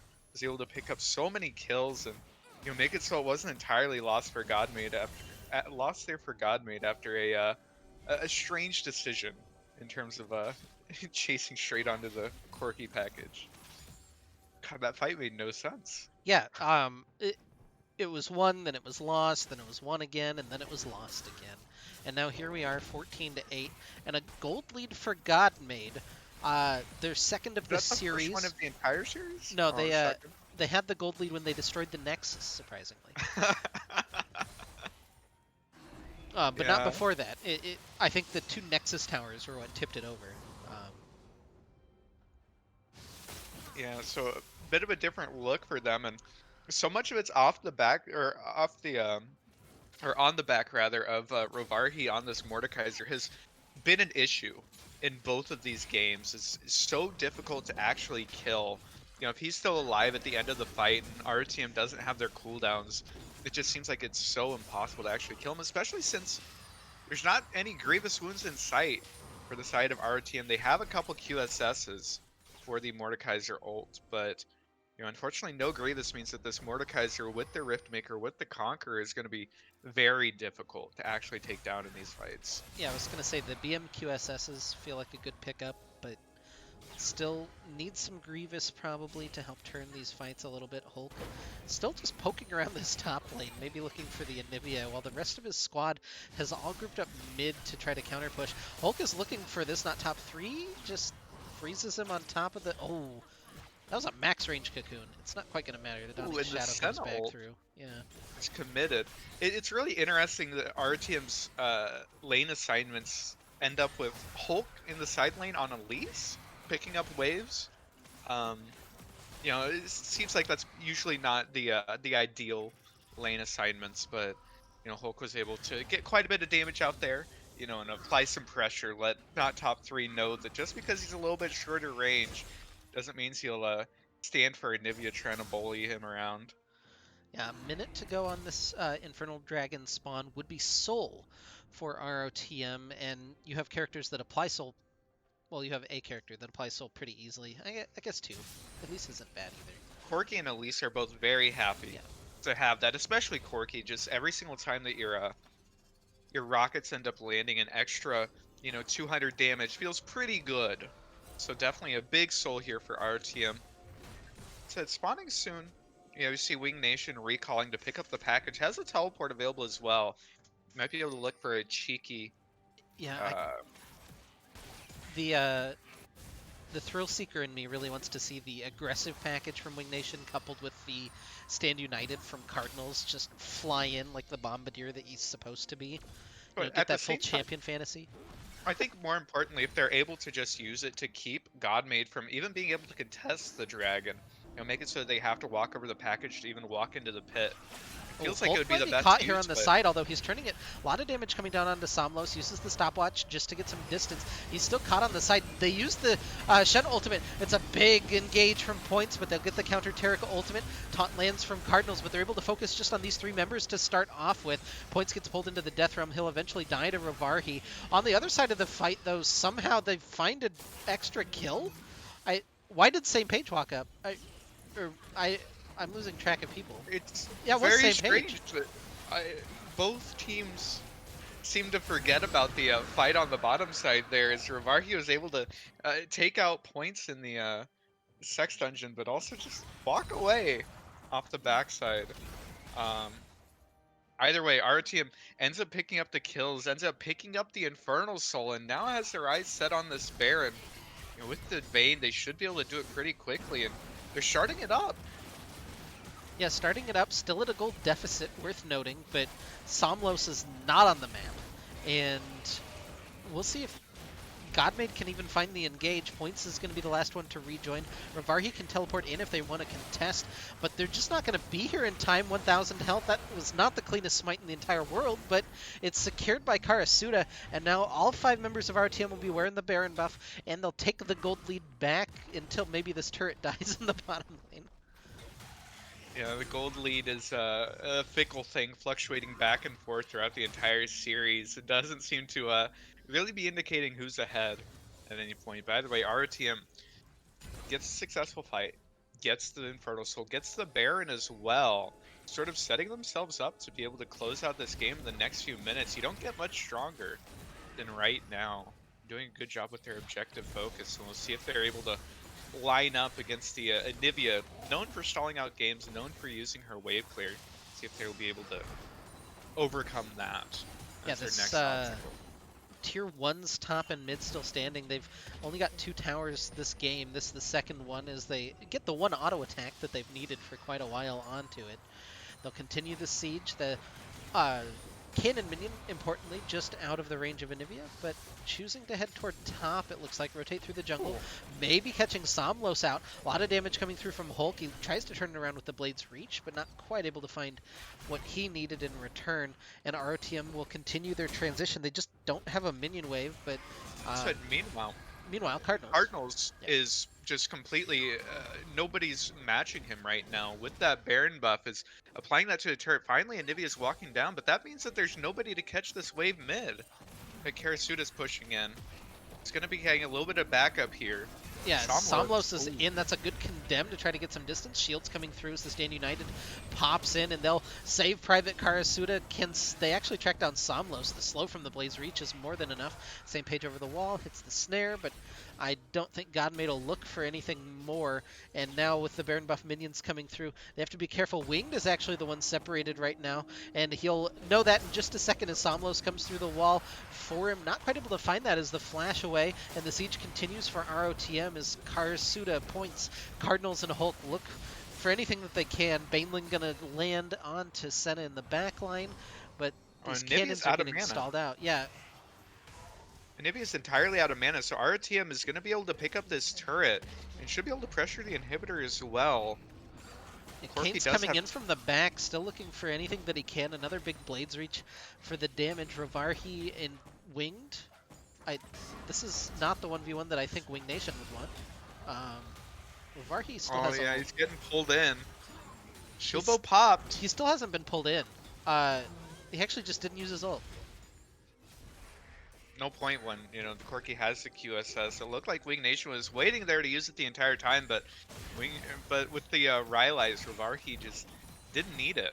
Was able to just sort of tank up through the entire Corki damage and just pick up the solo kill. And RTM wasn't able to get the inhibitor mid either.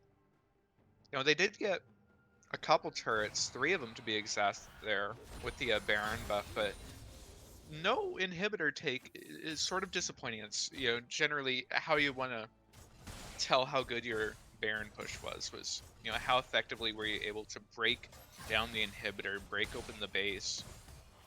Yeah, they did get 2 turrets for themselves, or 3 turrets for themselves, which triples their output for the game, or quadruples their output for the game. but still only about a 1,000 gold lead in their back pockets.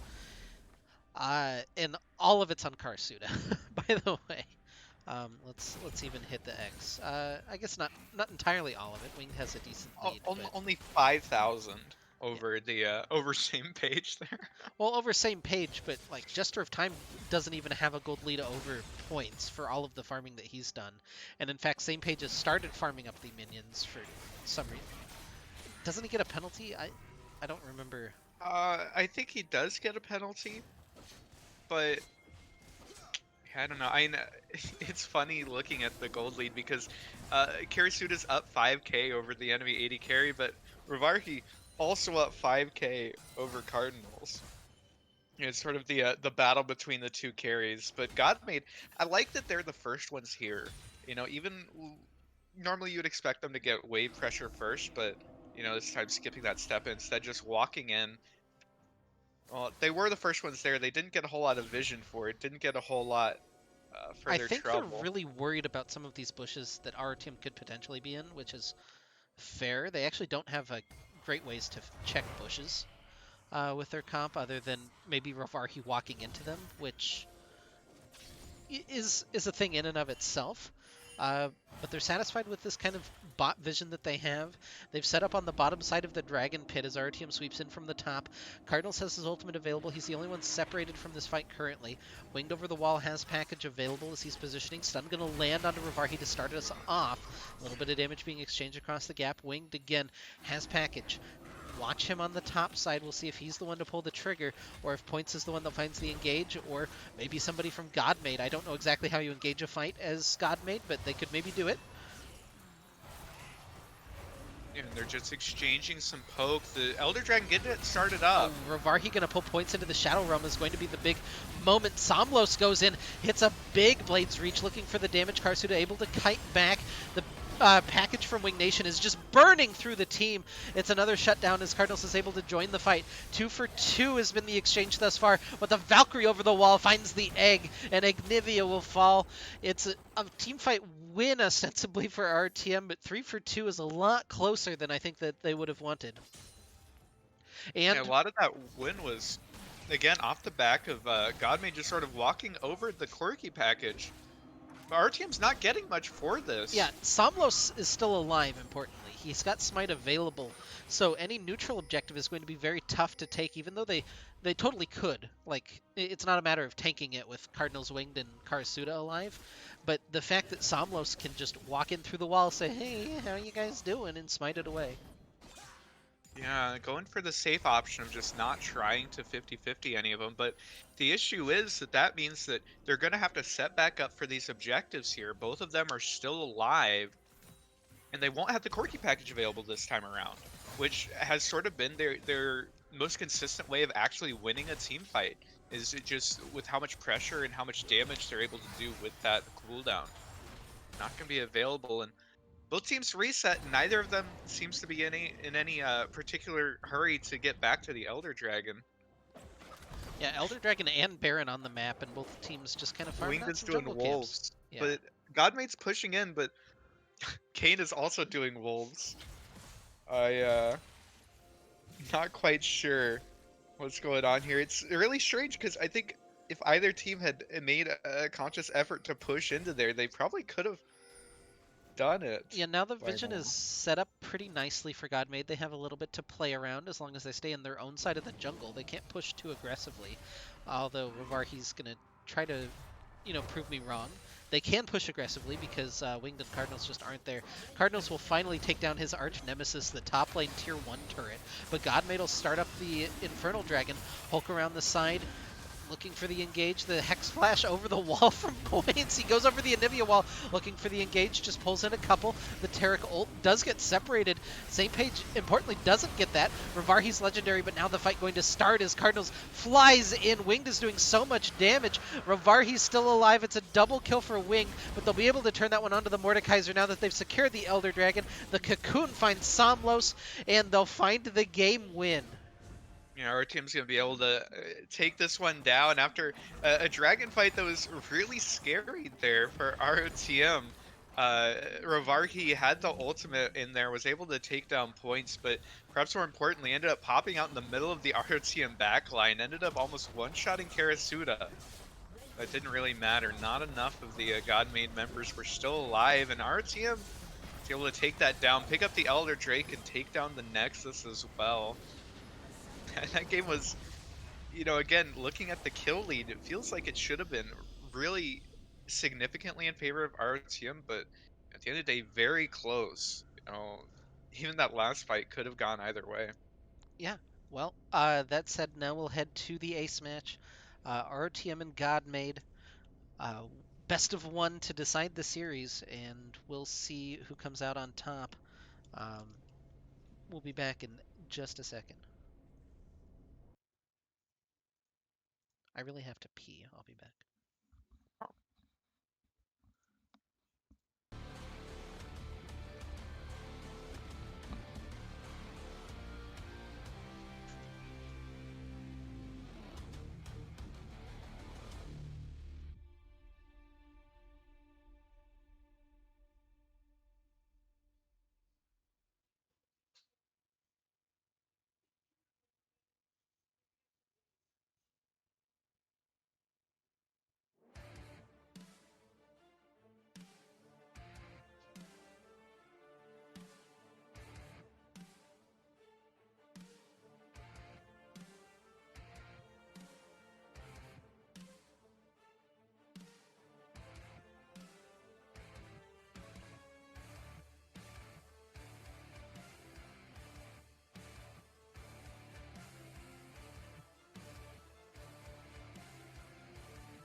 All right, I'm back. Um, Welcome back. that would make this 519, I think. Does that track? Yes. I'm glad that you're paying attention because I was very much going to ask you when you came back.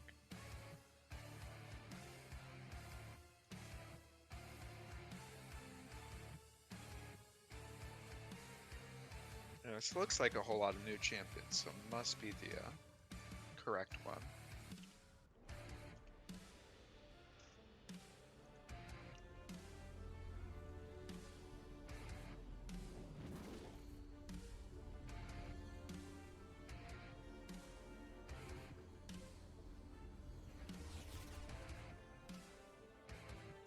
I like that this time around on the pick ban, It's none just of the in Chinese. names are in English. Yeah. Yeah, that's. I like that. We're shaking it up just a little bit.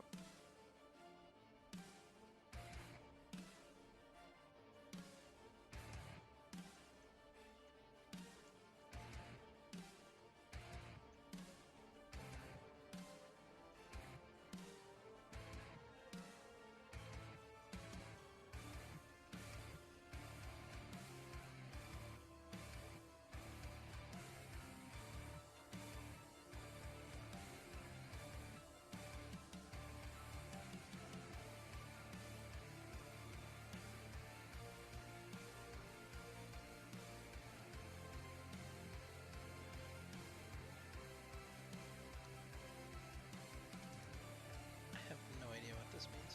All right. Well, So, got a postcard from Hy-Vee that I may be entitled to financial compensation in case they let go of our data. But it doesn't actually tell me any directions. oh, interesting. Did they mention how much financial compensation you may be entitled to? I can get up to $225 for out-of-pocket expenses and lost time that resulted from the security incident. Pog. Has there been any lost time resulting from the security incident? I don't I don't know for sure. I don't know if this is the one that made us change our debit card numbers or not. There's one that did. I don't remember if it was that one or Chipotle, but yeah. People just be out there giving my information away. Well, they have to make money somehow. Um, and if selling your information is how they got to make their money, I mean, sometimes it's just how it's got to be. I wish I had like a statistician or something like watching. I do a prediction for percentage of charms hit by winged. I think that'd be pretty good. Yeah. I'm not gonna keep track, and I don't want you to have to keep track. So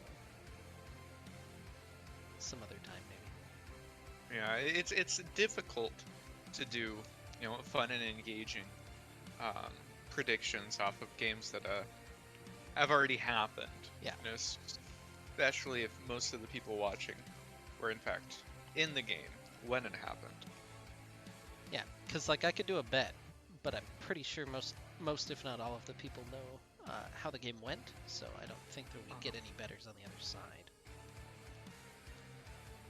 side. Which means that you wouldn't win any points. Anyway, here's the draft for game number 3. Godmade and RotM in the final contest, the final struggle. Maybe strap yourselves in for a little bit as we go through the game. Oh yeah. Yeah. We trade If sides. I need to go pee, should I go pee? You had time. I ran it. Okay, Yeah. that's fine. You entered it. Yeah. All right. So the drafts here, I think it's interesting how Godmade's jungler Somlos has sort of picked every single hard farming jungler. Graves, Kane, and now Hecarim. Is playing more towards that farm and carry style despite the jungle nerfs. I think it's really interesting. Had a really strong game 1, not a strong game 2, but on the Hecarim is a pretty strong champion. So I like that they're consistent to the idea that they're playing towards. Yeah. How do you feel about Swain bottom lane in your deciding game?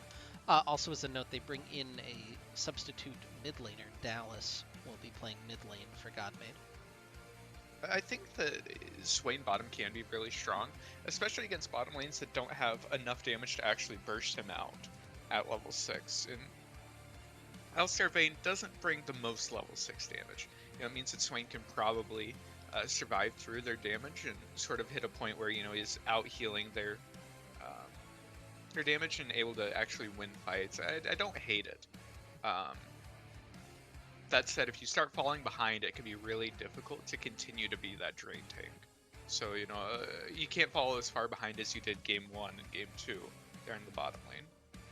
All right, well, let's see what we're looking at for game number 3. Yeah, if you're ready, we'll start it up. Oh yeah. All right, 3, 2, 1, go. All right, on the blue side of the rift, wearing the blue health bars for game number 3, will be Godmade. In the top lane, Ravarhi on Camille, Somlos in the jungle playing Hecarim, Dallas subbing into mid lane playing Syndra, and Same Page and Jester of Time in the bottom lane playing Swain Leona. Now our team on the red side looking to continue their momentum with Cardinal Sway 9 top lane on the Wukong. Hulk playing the Elise Jungle. Wing Nation on the Ahri mid lane. And Karasuda points with the Vayne Alistair bottom lane is already Godmade. Ooh. Able to trade flashes between Same Page and Wing Nation. Looking for that cheesy level 1. A good heads up play there by Wing Nation, though, able to flash over that thick part of the wall and avoid the Swain pull. Yeah, does set him up to have to play a little bit more passively in the mid lane, but Same Page will have to play respectfully in the bottom lane as a result as well. And look at the deep vision from ROTM, able to grab wards on the red and the Krug camp of Somlos. Yeah, so with that, they should be able to know exactly where Hecarim's at for the first few minutes of the game.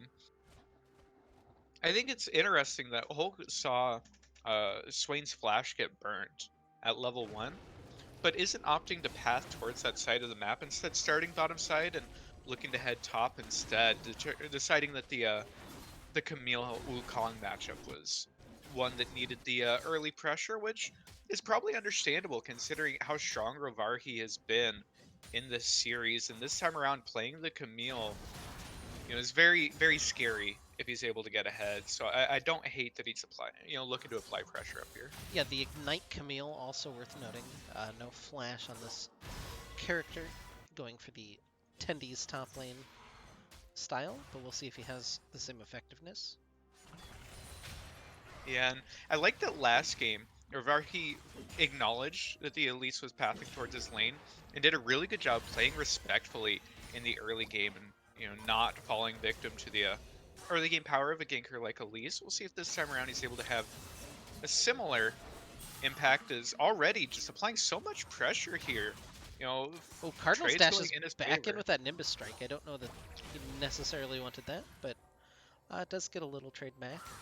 Rovarhi has Grasp of the Undying, worth noting, as well. In well, Oh Cardinals is wow. dead. That's a lot of damage. Um, The biscuit popped. Yeah, that biscuit coming in just in time. all right. Well, These Cardinals is actually able to walk away. yeah, trading the bottom lane cars. Suda is the only one who's low off of the end of this one. It was a good disengage from points to try to get them out to safety.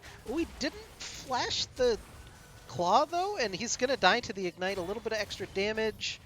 And there's the auto attack from Same Page for the kill. So they turn around the script from game one. They even pull in Karsuda with the claw, not quite able to find the damage that they need. Hulk is fighting Rovarhi.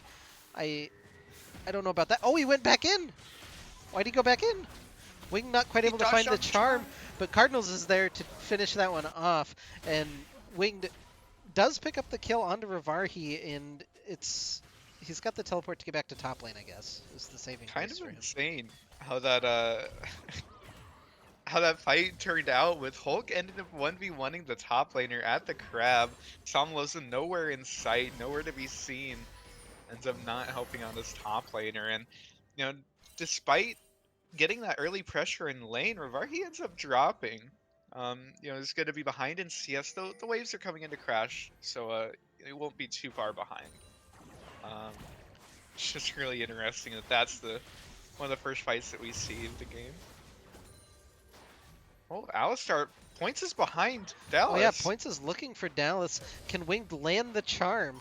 Does he even go for the charm? Uh, He uses Cleanse, the knockback from Dallas. He's got no mana! You've got no mana, bitch! And he flashes away. Points is in trouble now. He's level 2 as Gesture of Time is able to get in. Level 3 on the Leona. He'll be able to successfully disengage, but they lose Winged in a situation where they should have probably found a kill. Now Hulk is in mid lane for some reason. I don't know what's happening. Cards is on top of Rovarhi. He's low, but he gets the shield back. Who's going to win Camille this out of fight? Dominion! Oh, Camille didn't quite have enough health there, and Cardinals takes him down for the solo kill. Camille autoed a minion and then autoed the ward! And Cardinals ends up walking away with less than 100 HP. That should have gone in favor of Rovarhi, but because he dies there, he ends up missing so much experience on that wave that gets crashed in. Wow, that was crazy fights across the Oh, board. Karasuda's in Oh trouble now. no. I have Sara not quite able to find him, but Gesture of Time. Oh, also can't find him with the Zenith Blade. Points is going to be the one that takes a little chunk for his trouble, but um, what a nonsense early game so far. Yeah, already, it only says 2-2, but there have been so many different fights.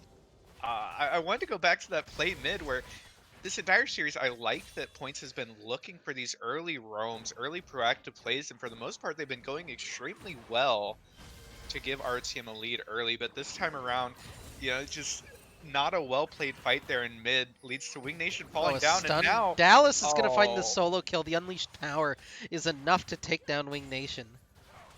yeah, off of that early kill, has the XP lead, hit 6 first, and Syndra, once she lands all of her abilities, can do quite a bit of damage, ends up taking down Wing Nation, and this mid lane is suddenly not looking very good here for ROTM. Down, 1 to 2 in terms of kills, but very far behind, and Yeah, yeah, it's the toughest thing I think is we've seen our team get very far ahead in the first two games on early game. Now they have to play from a deficit, which it seems like would be where Godmade is going to be comfortable. They seem very comfortable playing from behind, playing even. With a lead, it should be even easier for them to make the plays that they want to make. definitely, it'll be a different look for Godmade if we see them continue this lead, see how much they're able to pressure with it. That said, Ravarhi, back to game one. Now 0-2 in this lane already. Um, but how does he get the good end of these trades while 0-2? Because He's he's trading in. actually Hulk is here though. yeah, Hulk is here. Cyclone going to land onto him. He Oh, he was uses the wrong the person. hexacle. Oh my god! All right, well, that's like 3 clicks. If they go a different way, I think that Ravarhi's like 3-1 right now. Sheen is just a better item than Pickaxe. Is how he's winning the trades, by the way. Yeah, Sheen plus Camille's passive makes it pretty favorable trades there, but you know, ba- I don't know if you're looking at the that early 1v1, Camille's second death where she ended up autoing a minion and then autoing a ward. This time around, not getting the ultimate onto the right person. Like you said, just a couple things going the other way, and it feels like this top lane would be uh, very much in favor of Rovarhi again. But 0-3, we've seen him play from a deficit before.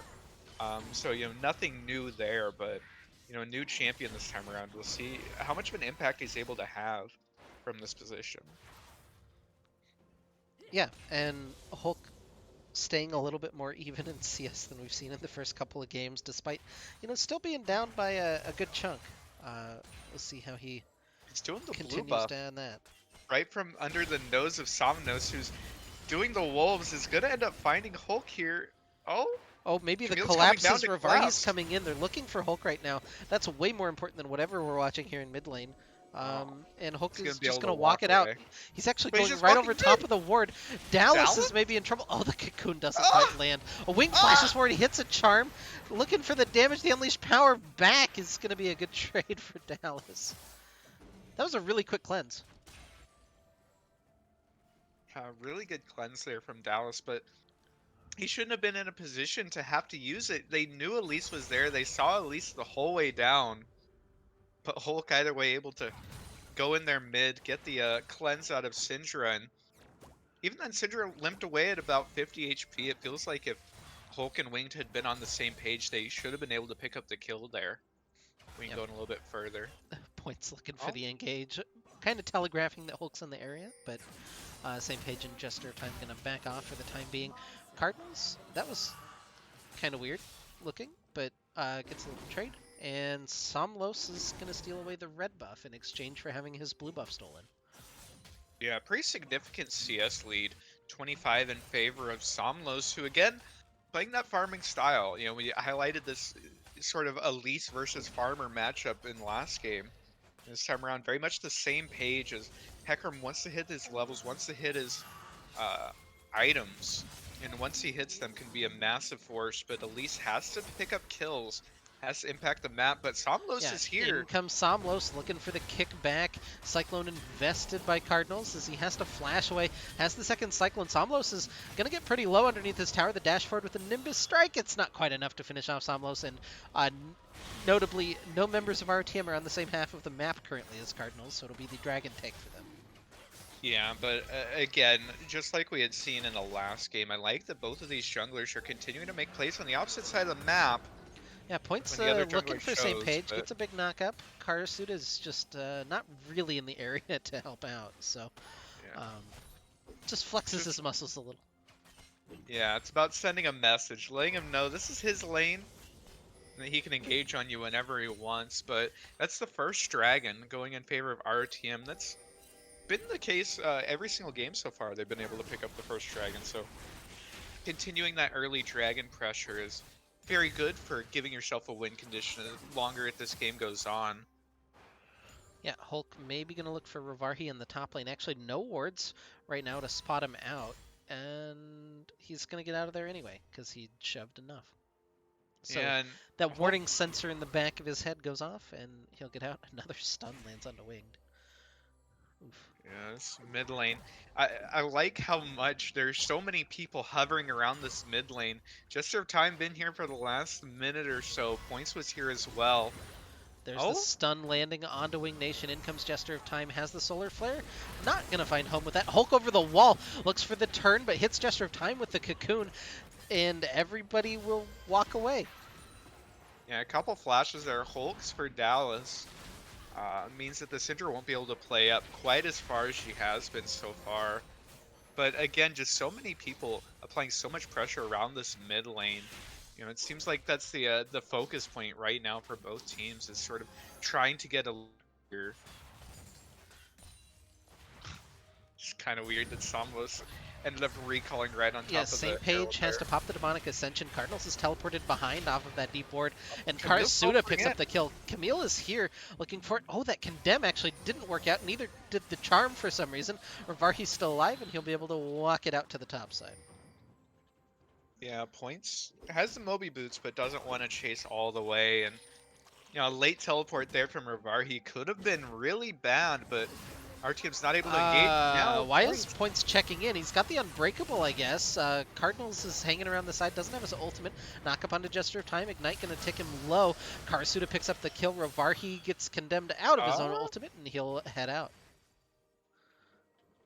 Yeah, these condemns not really finding the mark, not going quite as well as our team. Otherwise, might have wished that they would be, but that was a weird fight. Oh no, Points still now getting engaged going on. to find, he knocks Rivarhi back into his AD carry. Can Rivarhi turn this one back around? The heal from Karasuda is good. The damage, oh, hits the Condemn, has to use his flash to equalize that one. But he's on a killing spree, 3-0 on the Vayne now. Yeah, that was 3 rough condemns in a row, but Points has been engaged on multiple times, but keeps walking away with a little bit of HP, playing at the edge of that that life total, and doing a pretty good job of it. You know, now Vayne 3-0-0 off the back of these plays. You know, again, replay of the last game where a lot of their lead was in this bottom lane. You know, sort of on the back of this Vayne. Which is weird, when they played the Callista, it didn't have quite as much of a lead in the early game, but when they swapped to the Vayne, big ol' lead. Which is kind of interesting. We'll see if he can play it out as well as he did in game number 2. Everybody just kind of floating around this, it's not even the second Rift Herald, it's still the first one, but we're 14 minutes in, so it has the value of Sheila while being Shelly. Are you saying Shelly got a little bit too old that she turned into a Sheila? She's just not worth as much? Yeah, that's exactly what I'm saying. Wow. On International Women's Day, the value of these women is based off of their age, huh, Maris? The value of the women is based on the gold generation. Okay, so she's just not making you enough money based off of her age, so she's just worth less. Okay. Yeah, that tracks. A very economic approach to value of women. That said, Godmade, are you placing a lot of pressure here in the top side? Somlos is wanting this red buff, and Leona's already here, but Hulk RTM's walks in, he's going to be collapsing. able to smite away the red buff. Somlos and Jester of Time need to get out. Charm going to land onto Somlos, but he has the Onslaught of Shadows over the wall. Meanwhile, Karasuda looking for something here in the bottom lane. Hits a couple of auto attacks. And yeah. Yeah, had the early damage, but you know, once Swain pops that ultimate, it's very difficult to out DPS's healing this point in the game. But the Dragon is spawning, and Hulk's recalling. Doesn't look like either team is really looking to start this on spawn. A little bit different than what you would normally expect from a Dragon spawn, but you know, both these teams playing it a little bit slower. This time around, not rushing towards that soul win condition. But Godmade doesn't have priority mid, but they have a lot of people in the area trying to set up here. Points probably doesn't walk too far forward. There's couple people waiting for him there in that bush. Yeah, Cardinals hanging out around the side here in top lane, has walked down to join his team. Rovarhi cannot join, importantly, so this should just be ROTM's Dragon to take, as they're going to have 5 members to the 4 of Godmade. And yeah, now that's finally started up, Leona's even going to hit a back, so sacrificing a little bit to get Rovarhi an extra wave or 2 up in top lane. Yeah, and there's going to be the second dragon going in favor of ROTM again, pushing towards that soul win condition, which was pretty major in the last game, and this time around, already setting them on the right path. And we didn't really highlight it in the team comps, but it feels like the side of Godmade scales significantly better than that of ROTM. With picks like the Camille, like the Hecarim, even the Swain, there's a lot of team fighting power. That if they're able to hit this mid to late game, it should be in their favor. So I like the RTM placing a lot of emphasis on the Dragons to give them a win condition as, Chain. Yeah, they're burning a lot onto the Leona. Points is in. Still looking for that engage. Jester of Time low, still alive, will eventually fall, but 1 for 1. And now big onslaught of shadows coming back through, but Dallas has a lot of DPS on this. Syndra can start chunking through. Hulk flashes away, but the auto from Dallas will find the kill. Points is in trouble, gets slowed up by the bubble and the stun and the kill for Somlos. They turn that one back around, and it's a 3 for 1 for Godmade in the mid lane. It's a good stun chain, some damage coming out from Wing Nation and Hulk, but unfortunately, the Leona had gotten out, had expended the flash, and Points ends up engaging just a little bit too far up. They're not able to find the kill onto Leona, and then Godmade's able to turn it around as well. Just sort of disaster there for RTM, as they're even going to lose this mid lane turret. And highlighting here, just Somlos has done such a great job of farming so efficiently off of those kills, picks up the raids, picks up the golems, is up, more than 40 CS here. Has a massive level advantage of 2 now, and might be looking onto a play on the Cardinals here. Yeah, looking for the monkey underneath the tower, but not quite going to be able to track him down as he's elusive with the decoy. Yeah. Gonna be able to just get away there, but either way, this Hecarim is getting to be very strong now, hitting that point definitely where he's going to be a monster in these team fights and probably be a little bit more useful than the Elise, just because of the way that Elise ends up scaling. Yeah, Points just taking a tour through the enemy jungle, grab some wards down on that blue side. Hulk gonna steal away the red. And Cardinals finds a tower for himself to equalize, so it's an 800 gold lead for Godmade, as there's pretty much nothing between the two teams here at 19 minutes. The two dragons, the big point of emphasis for ROTM. For Godmade, it's going to be that they have 1,000 gold lead, I guess. Yeah, I know, 1,000 gold, and again, based off of their champions, it feels like the longer this game goes on, it should be in their favor.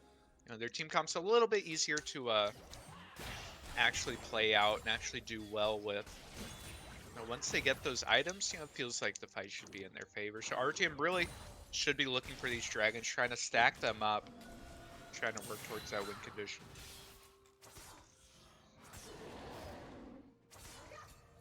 He can have a little bit of trouble there with the blue buff. Yeah. Feels bad. Yeah, I can't really find a whole lot interesting to talk about. How was your Monday? Did you have a good day? Yeah, it was fine. You know how Mondays are, just, highlight of my week, generally. Yeah, Wing looking for the engage, gonna find a charm. I don't know that he actually really damages through. Doesn't have an Oblivion Orb to help chunk through, so. No Oblivion Orb, but he does have the Ignite available, so, perhaps with a little bit more damage, might be able to look for an all-in. The issue is, Ahri doesn't have usually a ton of damage. Somlos gonna get spotted by Karasuda, has to use the Onslaught of Shadows defensively again, and now that won't be up for the Dragon fight. It's a shutdown for Karasuda, as they're gonna find another pick as Jester of Time tried to come to the aid of his jungler. They pick up Dallas as well, 3 kills for ROTM, and at 20 minutes they might start up the Baron. They have the Veins, so they should be able to kill this eventually, and they're actually burning it pretty fast for a 20-minute Baron. Off the back of Hecarim just fighting a little bit too hard for those raids, and our team's gonna have the Baron go their way. They're gonna miss out on the Dragon maybe, but you know, Baron at 20 minutes, you definitely take that trade. You're feeling pretty good about that. Gonna take the reset here, and Dragon actually doesn't spawn for another 20 seconds. They might be able to make it there in time to also get onto Soul Point as well. Definitely the sort of play that our team needed to make to sort of blow this game open and get a lead and start, you know, accelerating it a little bit. Yeah. As the Godmade is coming in, they have the positioning on it right now. They're clearing out the vision. See if our team's able to push in. Once they make it in, they should be able to win the fight. Yeah. 2,000 gold lead for ROTM as they push in. Points is going to clear out some vision. And stun over the wall, not quite able to catch Karasuda. I don't think that was really who Dallas was fishing for anyway.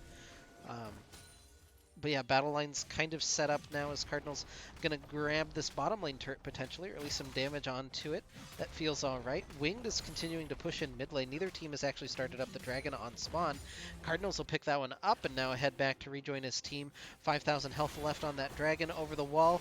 Syndra's in range to put down a little bit of damage onto it, but Karasuda able to secure that one with an auto attack, and RTM is on Soul Point for the second game in a row. And RTM's looking great so far, has a pretty good gold lead, has that Baron. They're pushing in also on Soul Point, everything that they could want, sort of lining up their win conditions here. Everything going their way. I like the what we've seen so far from this early game. Yep, As double they're burn looking finished for up for same page. Dallas has his Archangel staff completed now, so a lot of big item spikes right now for Godmade that just aren't matched by RTM currently. true, despite the gold lead, they do have those item completions, which could be a little bit scary, definitely. But Cardinals, you see the 2 completed items there as well as the boots. He's going to be difficult for anyone to match in the side lane. Here is, yeah, so much damage coming out. Oh, the Points Syndra ultimate. points lived through that unbreakable. Uh, yeah, I I didn't see what happened there, but he's got a health left, so that's good. Ends up engaging under turret, it looked like, and Godmade's able to repel it. Yeah, Rovarni's actually going to grab this top lane tower as he's pretty unmarked on the top side. Somlos is going to even take away some of these jungle camps. They're going to lose mid in exchange, but, you know, for a Baron buff, that's not exactly the biggest prize. But considering, you know, a certain amount of it was used by RTM to secure that Soul Point Dragon, or get them on Soul Point rather, you know, it's not the worst in the world. They're also able to pick up their 3rd turret with that Baron. You know, considering it was a 20-minute Baron, I don't think it's the worst for RTM. You know, they're sort of slowly but securedly increasing their lead here. Yeah, Rovarhi's still unmarked on the top side of the Rift. Is Wing finally going to be the one to answer, and he'll be able to clear that away? They're going to lose their red buff in the meantime. And maybe even look for an engage in mid lane as points. He doesn't know, I think. Oh, he does know. He actually had vision of them. The cocoon on Desamlos is going to be able to secure that disengage. Yeah, but I don't think RTM wants this fight. Wing definitely doesn't want this, though. Rovarhi on top of him hits the damage with that precision protocol, and now he's actually just completely separated as his team left him to die. Alright, well, unlucky. Yeah, a little bit over-aggressive there from Rovarhi in the enemy jungle. Oh! Flash forced out from Cardinals. Yeah, Somlos looking for Cardinals. He gets a little knock up with the Cyclone, but he's so fast trying to knock him back in toward his team. Somlos can just straight 1v1 him. He doesn't need the rest of his team to collapse, but same page. Oh no, he uses the blast cone over the wall and he's going to get pinned into the Dragon Pit. Luckily still has the flash available to help disengage. What can ROTM find now with this little tempo advantage? Yeah, perhaps some pressure. They do have a lot of gold in their pockets, so they might want to look to just reset, but sort of random fights, it seems like, out of both sides here, just trying to collapse on people in the side lanes. Not fighting around objectives, just trying to get picks soon when they do get kills. Not a whole lot to gain from it other than, you know, perhaps a couple waves. Yeah, next big objective, 90 seconds now on this Infernal Soul. Gonna be spawning pretty soon. I'd like to see RTM, you know, if they do have to reset now. And then go in and defend their vision, because they already have some in the Godmade bot side of the jungle there. I'd like to see them just sort of secure that and make sure that Godmade doesn't even have a chance of walking in without having to face check straight into this Ari, straight into the Elise, which is sort of the nightmare scenario for Godmade.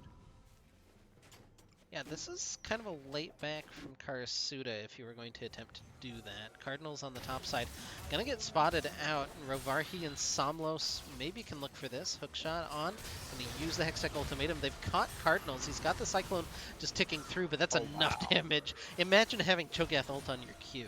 Um, Can't even. But so far throughout this series, it's been RTM that's getting the picks right before Dragon. This time around, Godmake is able to get it, but RTM looking to match on the other side of the map. yeah, they're looking for same They page. do He have still pretty has much his loot. ult Oh, he doesn't have the ultimate available. He just doesn't quite have the Oh! time to flash in from Winged for the Foxfire on the kill.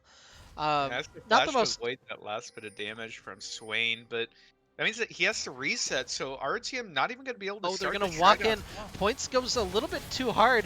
Gesture of Time is down. Dallas, the flash Oh! over, but he tries to turn that onto Karasuda. The heal is enough to They're keep still him alive. chasing. Does he have anything else? No, he gets kicked back in by Somlos. It's a huge shutdown for the Hecarim.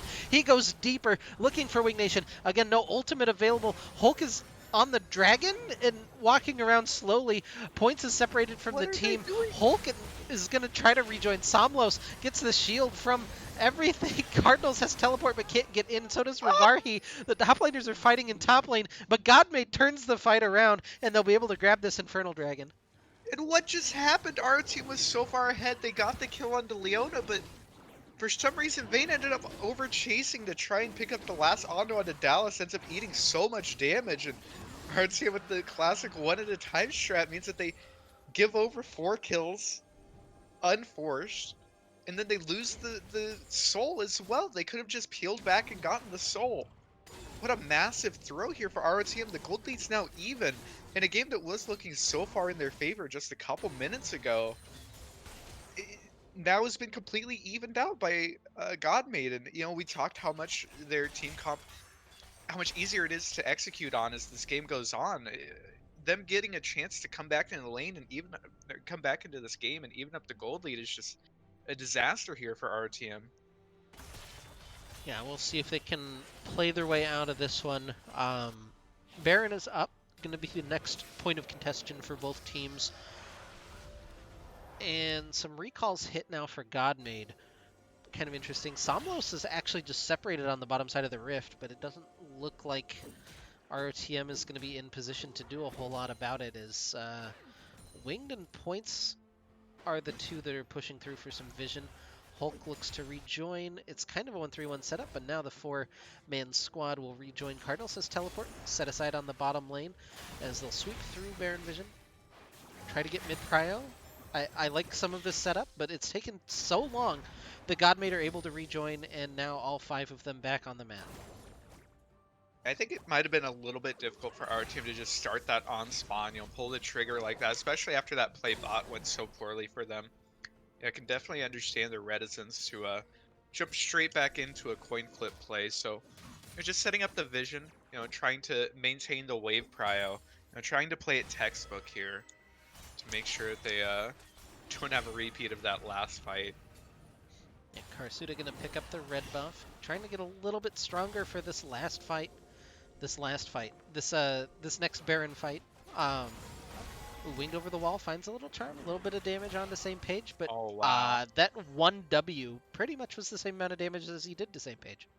Dallas now has 3 completed items, already finished. The Void Staff is just so strong. Dallas and Somlos both very scary right now on their champions. The item power spikes that they've hit are just very scary. And even Same Page, who's just been very quiet this game, been a part of exactly 1 kill so far, has completed the double burn, is on their way towards the Zanyas, is going to be very difficult to deal with in these fights. Godmade is hitting their power spikes. Yeah. ROTM though, Vayne is still massive, has the 3 completed items. Cardinals also very massive, has the Sterix now complete. Very even across the board right now. Very even. Yeah, and the waves continue to be ping-ponged. Feels like we're casting an LCK game. I mean, other than the 25 kills that have already happened, but Um, yeah, ROTM set up vision control around the Baron as they'll swing back in. We'll see if they trade it back here in just a couple of Oh, and seconds. Somlos is getting collapsed on here by ROTM. There's 3 members looking, but Oh, they're not just going to make it in time. He backs off just in time, able to not get caught out there, but he's walking in. Is he actually going to walk in to try and get his blue buff? He knows that the entire RTM team is here, but he has backup, so maybe they want the fight. yeah, he's feeling confident enough. Cinder just going to yoink it away anyway, so Dallas will be able to grab that for himself, and this pressure just not yielding anything for ROTM. They have delayed enough. It's about a minute to go on another Infernal Soul spawn, and they might try to find a pick beforehand as Rivarhi separated just a little bit. Blast Cone over for points as he's going to look for it. Rivarhi's there, going to find an Alistar on the end of that one. Headbutts him back into his team, and there's nowhere for Rivarhi to run. Cardinals takes him down, and that's minimal investment from ROTM as well. Nicely picked by them. Oh, but Winged, has to use the Spirit Rush over the wall. But RTM looked for the pick topside, weren't able to get it, and immediately back off, maintain mid-prio, and then look bottom as well. So they have the priority here for the spawn in 30 seconds. We'll see if they're going to be able to convert this into that soul. As they're definitely in position for it. Rivarhi will be up in time to teleport in. But if RTM starts it on spawn, Camille might not be there. Oh, flash over the wall from Hulk looking for same page. Just not quite able to find the cocoon. Oh, he's he's continuing going in. on. The bird bomb is armed for same page. They'll take down Jester of Time to start this one off. Dallas hits a stun onto points, but another pick onto the support for ROTM. They have to expend quite a bit to do that. I guess it's not actually that much. This should be the Infernal Soul going in favor of ROTM if they just start it up. And Cardinals and Points are looking to play linebacker here and just keep Godmade from being able to get into the pit. And that's Infernal Soul going over to ROTM. And Winged is still applying pressure here. And the whole of Godmade is there in the jungle, even if they weren't able to make it onto the dragon. So not committing is probably a good idea. But ROTM able to find the picks before this dragon like they have so many times this series. Able to pick up that soul as well means that, you know, it's sort of the injection that they would need, as, you know, it was sort of feeling like they might have been getting outskilled just a little bit as far as the item completions went. And the Infernal Soul definitely gives them a bit of, you know, a bit of extra punch here. Going in as we assumedly would be setting up around the Baron and looking to try and close this game out. Yeah, for sure. Baron exists on the map right now on Summoner's Rift. He's just chilling for the time being, unmolested by the 10 combatants on Summoner's Rift. But same page in Rivarhi down here in the bottom lane might look for a play on to Cardinals. Not going to find anything though, and same page will back, and the top laners will remain isolated. Yep, and we sort of falling back into ping-ponging waves just a little bit. Doesn't look like either team wants to apply too much pressure, too much commitment to this Baron just yet, but Winged playing with the hearts a little bit, walking up a little bit here. Kind of scary because Hecarim and Leona are right here. They have so much engage. Oh, Points and Hulk. Hulk is walking Leona in, finds the stun onto Leona. Jester of Time is low. Do they actually have the damage to finish her off? They finally do. Wing takes that one down. They're looking for Rivarhi as well in the bottom lane as Cardinals is getting the better of that trade. Finding same page as well. Yeah, same page. The snare going to land. Demonic Ascension not enough. A double kill for Winged, and they'll continue pushing in. They're just going to leave the wave. Yeah, they're going to head to Baron, and I don't think that there's a whole lot that Godmade can do about that. Yeah, ROTM so far throughout this series has done such a good job of getting picks right before major objectives.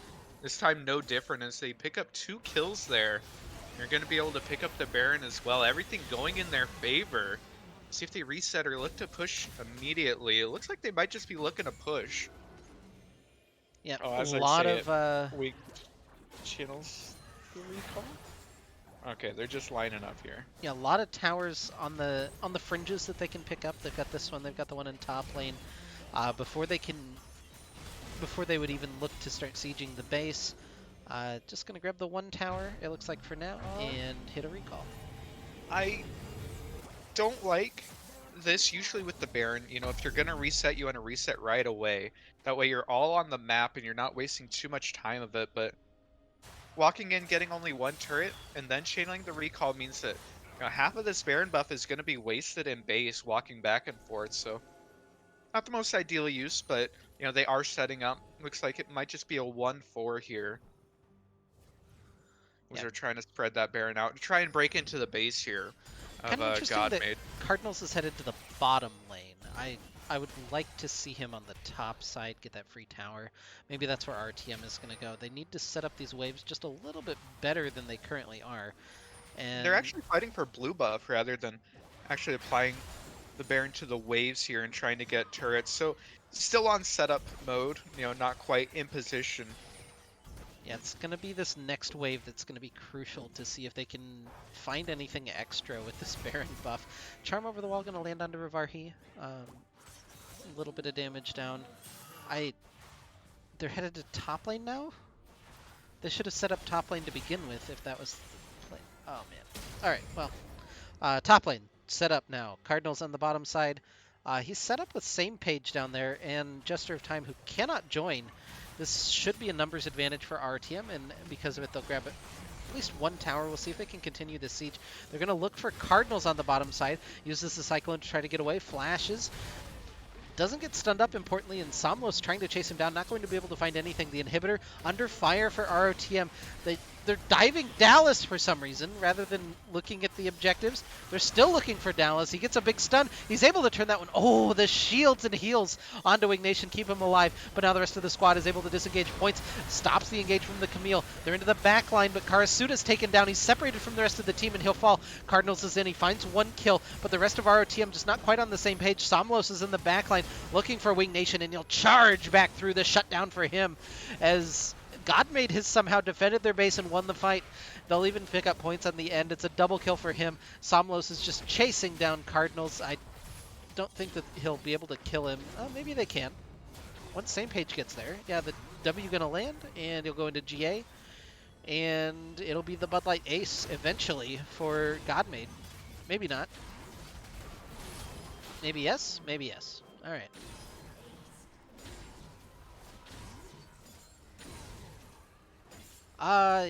What a mess. I lost Aikedo, maybe? Oh, no. Yeah, he's just offline. Hello? I don't know what's going on. We're gonna solo cast until we figure it out, I guess. Oh, I heard him. Can you hear me? Yeah, I don't know if you can hear me or not. I can hear you. Can you not hear me? Yeah, I can hear you now. Okay. My internet crashed there. Sorry. That's fine. You still in the game at the same time? I am. I've Okay. not hit pause. I'm at 39:20. Yeah, I think you're 1 second behind, but that's fine. Yeah. So that win for Godmade. They live with two people. They pick up in Elder now, and RTM has an inhibitor to show for it. But that was all they were really able to gather. Yeah, pretty significant swing there. Is they had the Baron, they were pushing in, and unfortunately for them, Godmade able to turn around the fight there in the base. I didn't see a ton of it. I was trying to figure out the internet issues, but yeah. So Points tried to disengage as valiantly as he could, but it just looked like RTM was not on the same page, whether they were engaging in the fight or peeling back off. And as a result, Karasuda got left, basically. Was the big issue at the start of that fight. And of course, he represents just a huge amount of the gold that RTM has and their team fight ability. And now that they've lost the Elder, it's so difficult for our team to actually end up fighting Godmade. At this point, that Elder buff really represents basically the I win the next fight for free card. So our team's just going to have to give everything until that Elder buff is down. Yeah, See how luckily much for Godmade's them, able to get off of it. Godmade not pressuring their advantage a huge amount. They're slowly going to group up toward this mid lane. Somlos is lagging a little bit behind, importantly. Cocoon over the wall, just to be annoying, it looks like, and a little chunk on the same page, but they will eventually be able to tear through this tower. They're really threatening another Cocoon. Oh, the flash forward looking for Hulk. A little bit of damage being exchanged across the gap, but now the siege continuing for Godmade. They're getting a little bit of chips onto this inhibitor tower. Dallas, forces the Oh, stopwatch out of Hulk. That's gonna be a ton of. That's his health bar. He's dead. Dallas But is now left Dallas is alone. separated. They left him for some reason. He didn't. He found the pick, but then got picked himself. His points finishes off the kill, and the four-man squad for Godmade now need to head back to their base to stop the minion wave from crashing. But Baron has spawned. Oh, they're going to interrupt the recalls. Points gets the knockup, but now going to get stunned up. RTM not really engaging in this fight, and they get run over by Somlos. The Heck Room is so big. Points is dead on the other side of the fight, but this is what I want to watch. Somlos charges through. He found the double kill. He's looking for Cardinals. The Cyclone trying to disengage for Cardinals. He'll stay alive for the time being as he gets back underneath his turret. Somlos is Shambles is still overextended. going. He's looking for the execution, but his Elder buff had ran out, and Cardinals takes him down. That means no Baron immediately for Godmade, as they do lose a Nexus Tower in the process. Cardinals has teleport. He's got a full health bar, but there's Rovarhi to stop the push. What an insane play there from the pick by Dallas into Dallas getting picked himself. RTM committing their lives to stop the recalls. Able to get a Nexus turret off of it, but at this point, Godmade feels so much stronger. They sort of rolled over the last part of that fight, able to pick up so many kills, and now RTM trying to get in here and trying to get pressure onto the Baron, so Godmade isn't able to just do it for free. Everyone is spawning just now, but Hecker not going to be up for another 20, so Godmade, I suppose, doesn't really have that much pressure onto the Baron. But their inhibitors respawn, so despite losing that Nexus turret, not a whole lot of pressure in that top lane for them to worry about, so Godmade should be able to just set up around this Baron. It's somehow 1,000 gold lead still for RTM at this stage, even though it feels like Godmade should be in the advantage at this point. Somlos is huge on the Heck Room. He's full build. Like, that man does not get any stronger, assuming that he has an elixir. Oh, RTM starts it there. up. Somlos is on red buff right now. They're just going to burn this down. They should be able to take it for free. The W coming through for Swain, but it just doesn't matter. RTM secures their second Baron of the game, or their third Baron of the game, excuse me. And they'll get the push in mid, maybe? Yeah, and really a heads-up play there by RTM, as they just sort of forced it right away, and no one on the side of Godmade was in any sort of position to contest it. It's like they didn't even consider it a possibility from RTM. Really good job by them to sort of stabilize here, as the game was sort of looking like it was entirely out of control for them. But this is gonna help out. That said, Rovarhi is solo pushing that bottom lane. Nobody's there to contest him, and he's going to be on the turret before anybody else on the map is. Yeah, RTM very tentative with this push so far. Cardinals is getting close to this inhib, but he needs to be careful about a possible engages. Right now, it looks like this four-man squad will just rotate significantly faster for Godmade. Cardinals walks the minion wave in, but already they're there onto the inhibitor turret. Yeah, Rovarhi is just uncontested on this inhibitor turret right now.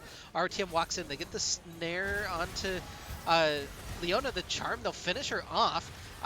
Same Page is forced to use that Demonic Ascension. Cardinals is back to try to deal with Rovarhi, but now that's going to set up Camille potentially on the flank looking for that engage. They do spot him out doing the wolf camp, so they're not immediately worried about it, but this is going a little bit bananas. Rovarhi crosses over into the red side jungle. The rest of Godmade pushing up mid lane right now. Do they look for the engage? Points finds it. It's a big knockup.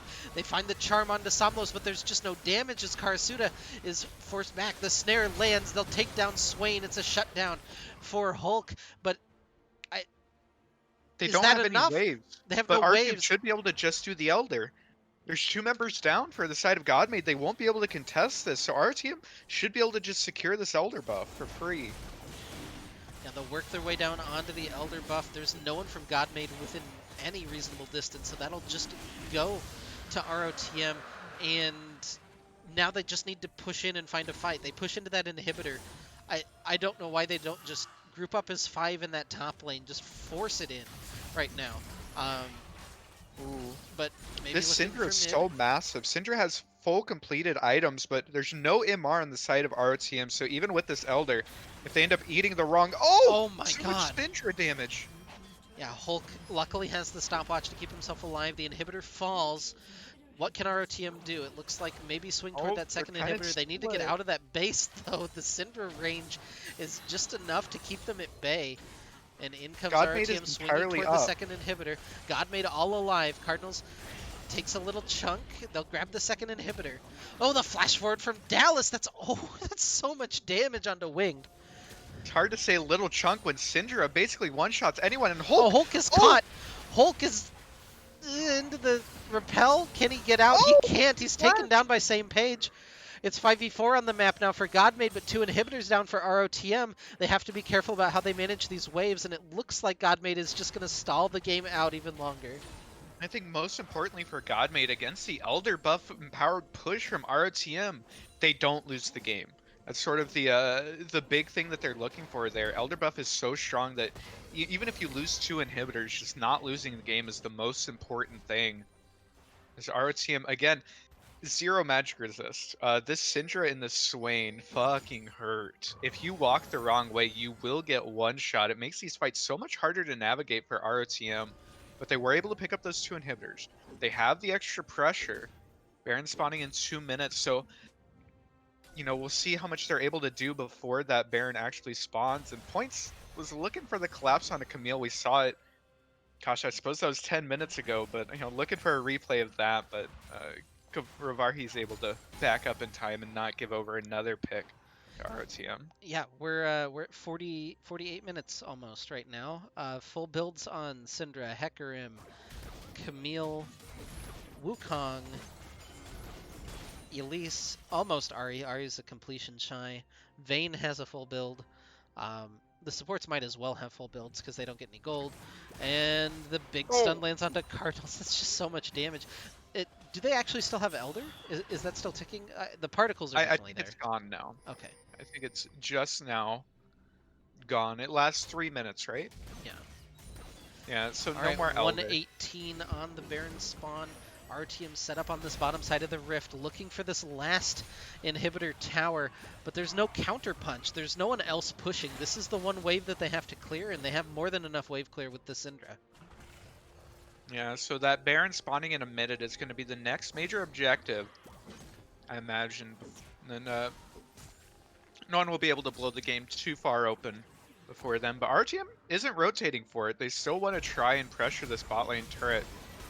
And Ravarhi is stuck top lane, so maybe they can look for an engaged under turret. That feels really scary, though. Points is going to get pulled in. It has to use the Unbreakable just to cleanse the CC, but they will get a couple of autos down. They get the turret. RTM still continuing to push it. They just don't have any other minions. Ravarhi's recalling from the top lane. Cardinals is so low. The heal from the Redemption is nice, but Points doesn't have Unbreakable right now. They're trying to zone back out, but Points is in trouble. He's going to get stunned up by Dallas. He could get taken down here in just a second, but now the ping's coming down onto the Baron. I don't know who's going to run there, but... In these fights, just keep an eye on Syndra and Swain, because every ability that they land does so much damage. Every single time that member of our team ends up tanking it, they just lose their entire health bar. And our team looks like they had the inside track. They somehow made it there first. Yeah, despite these inhibitors being down, Godmade has really done a nice job managing these minion waves thus far. They have not succumbed to the pressure, and now this Baron is contestable for them. They need to get Syndra in, they need to get Camille in, but Camille's going to have to deal with some of this. Yeah, this ward over the wall, the big saving grace, the stun lands onto Cardinals and Hulk. Points is looking for the flank, but he gets spotted by a ward as well. Slowed up by the eye. Pulled back in. He has Unbreakable again, just able to live through it. But now all of that pressure dissipates. Godmade going to flip over control of the Baron. They're even going to start it up. Somlos is onto it. Can ROTM find the fight? Points is so low. He really can't step up. Dallas is just going to kill him. Yeah, no support from the rest of his team. He walked up a little bit too far. Cardinals has the flank. And Cardinals has the flank, looking for the engage. Hulk is taken almost down. Ravarhi is on top of Wing, looking for any kills that they can. Karasuda's separated, trying to resurrect, but there's just no hope for him. The fight's falling apart for ROTM. They don't choose to initiate, and instead they get initiated upon. Cardinals Look at trying the to fight base. his way out. Look at the base, though. The minions on top of it. Can Cardinals live? Oh, he's Oh, buying so much time. He's flashing forward. I was going to look at the base, but now Swain is on top of it. They lose the Nexus turrets, but Cardinals has nowhere left to go. He dives back into the fight, has the decoy available. He last won't plant. be able to live. He'll Oh, get shut down by Hecarim. The base in shambles, but still alive. 4,000 health left on the Nexus, and Godmade now can take Baron. the inhibitors have respawned. It looks like they're going for the Baron. Elder's spawning as well. And the nearest RTM member is points at 10 seconds. 30 seconds on the rest of them. And Godmade might be able to just pick up both major objectives here. Yeah, It's going to take them a long time on both, but RTM's not going to be up for a while. Points is coming in. Yeah, here comes He's on his points. way. Is Alistar going to be able to flip this Baron back over? Jester and Rivarhi continuing to chunk through 8,000 health. Points spots him out now with the ward at 6,000. Hecarim and Swain He are could going to be probably kill duoing Leona. Elder Dragon in just a second. There's no one else left here to help Points out. He's on top. They're going to eliminate Jester. He's trying to get the stun down onto Rivarhi. He has the redemption. He's just buying so much Oh, time, but he's the Elder! executed by the Elder buff. Hulk over the wall. Oh! Oh, the fly-in from Rivarhi. He knows the timing. Karasuda Oh! looking for it. Double kill for Rivarhi. Can't quite find it. Dallas flashes in over the wall. He kills Karasuda. Dallas is low. Can Wing find anything? Oh, the Foxfire is just enough damage, but in comes the onslaught of shadows from Somlos. The fight at the Baron was so close, it looked like RTM might be able to take it, but Somlos and Same Page were able to finish off the Elder just in time to pick up a couple of kills there. And now Godmade has the man advantage, 3 versus 1 for 40 seconds. On the side of Godmade, they have both major objectives available. Actually, they didn't get the Baron. Baron's still alive, but it doesn't matter to Godmade. They're just pushing in here, trying to end before RTM can respawn. And it looks like they should be able to. 15 seconds left on points. They chew through the inhibitor. 2 Nexus towers stand between them and victory. Same Page pops the Demonic Ascension just to try to stay safe. Cardinals goes in, looking for the Cyclone, just trying to delay anything he can do. Same Page is low, trying to fly out the backside of the fight, but he Rivarhi's gets just hitting the executed. turrets. Rivarhi is just executing the turrets. In comes points. He's the last hope for ROTM, trying to knock people away, but the Nexus is going to fall, and Godmade will take the series 2-1. Such a back and forth game. Godmade did so well from behind though to sort of staunch the bleeding and still pick up the objectives where they could. And RTM, even with 3 Baron buffs, they had the Infernal Soul for 15 minutes. They just weren't able to do enough with it. And wow, what a close game. Going back and forth the entire way. Godmade somehow coming out on top. Yeah, well, that's gonna do it here for us for week 8. This week, let's take a quick look. You've got Gold versus Grand Valley State, and the big one is going to be Platinum LRS taking on PvE Esports, undefeated in their bracket. That would be a big win going into playoffs for RTM if they'd be able to secure it. This is the last regular season week for LRS, second to last for LAS. So getting down to it now. Um, yeah, check out the buttons in the Discord, by the way. If you want to buy them, message me or Marionette, that's my wife. We'll set you up with some buttons. You can also look at your stream points and see if you can get one, because a lot of people should be pretty close to that. Yeah, is that enough shilling? I think that's it. And Twitch Prime, if you have it available. But no, I think we nailed it. All right. Yeah, thanks for watching. We'll see you guys next week with those casts. Might even do one live. I'm not 100% sure what the schedule's gonna look like, but yeah, might look at doing that. So yeah, gonna raid Legends. Go check out a game. Yeah, Yeah, the raid has been canceled. nice. Did you Perfect. cancel the raid? I did not start raid. Something went wrong. All right. Well, never mind. Not raiding. Rip Bye. raid.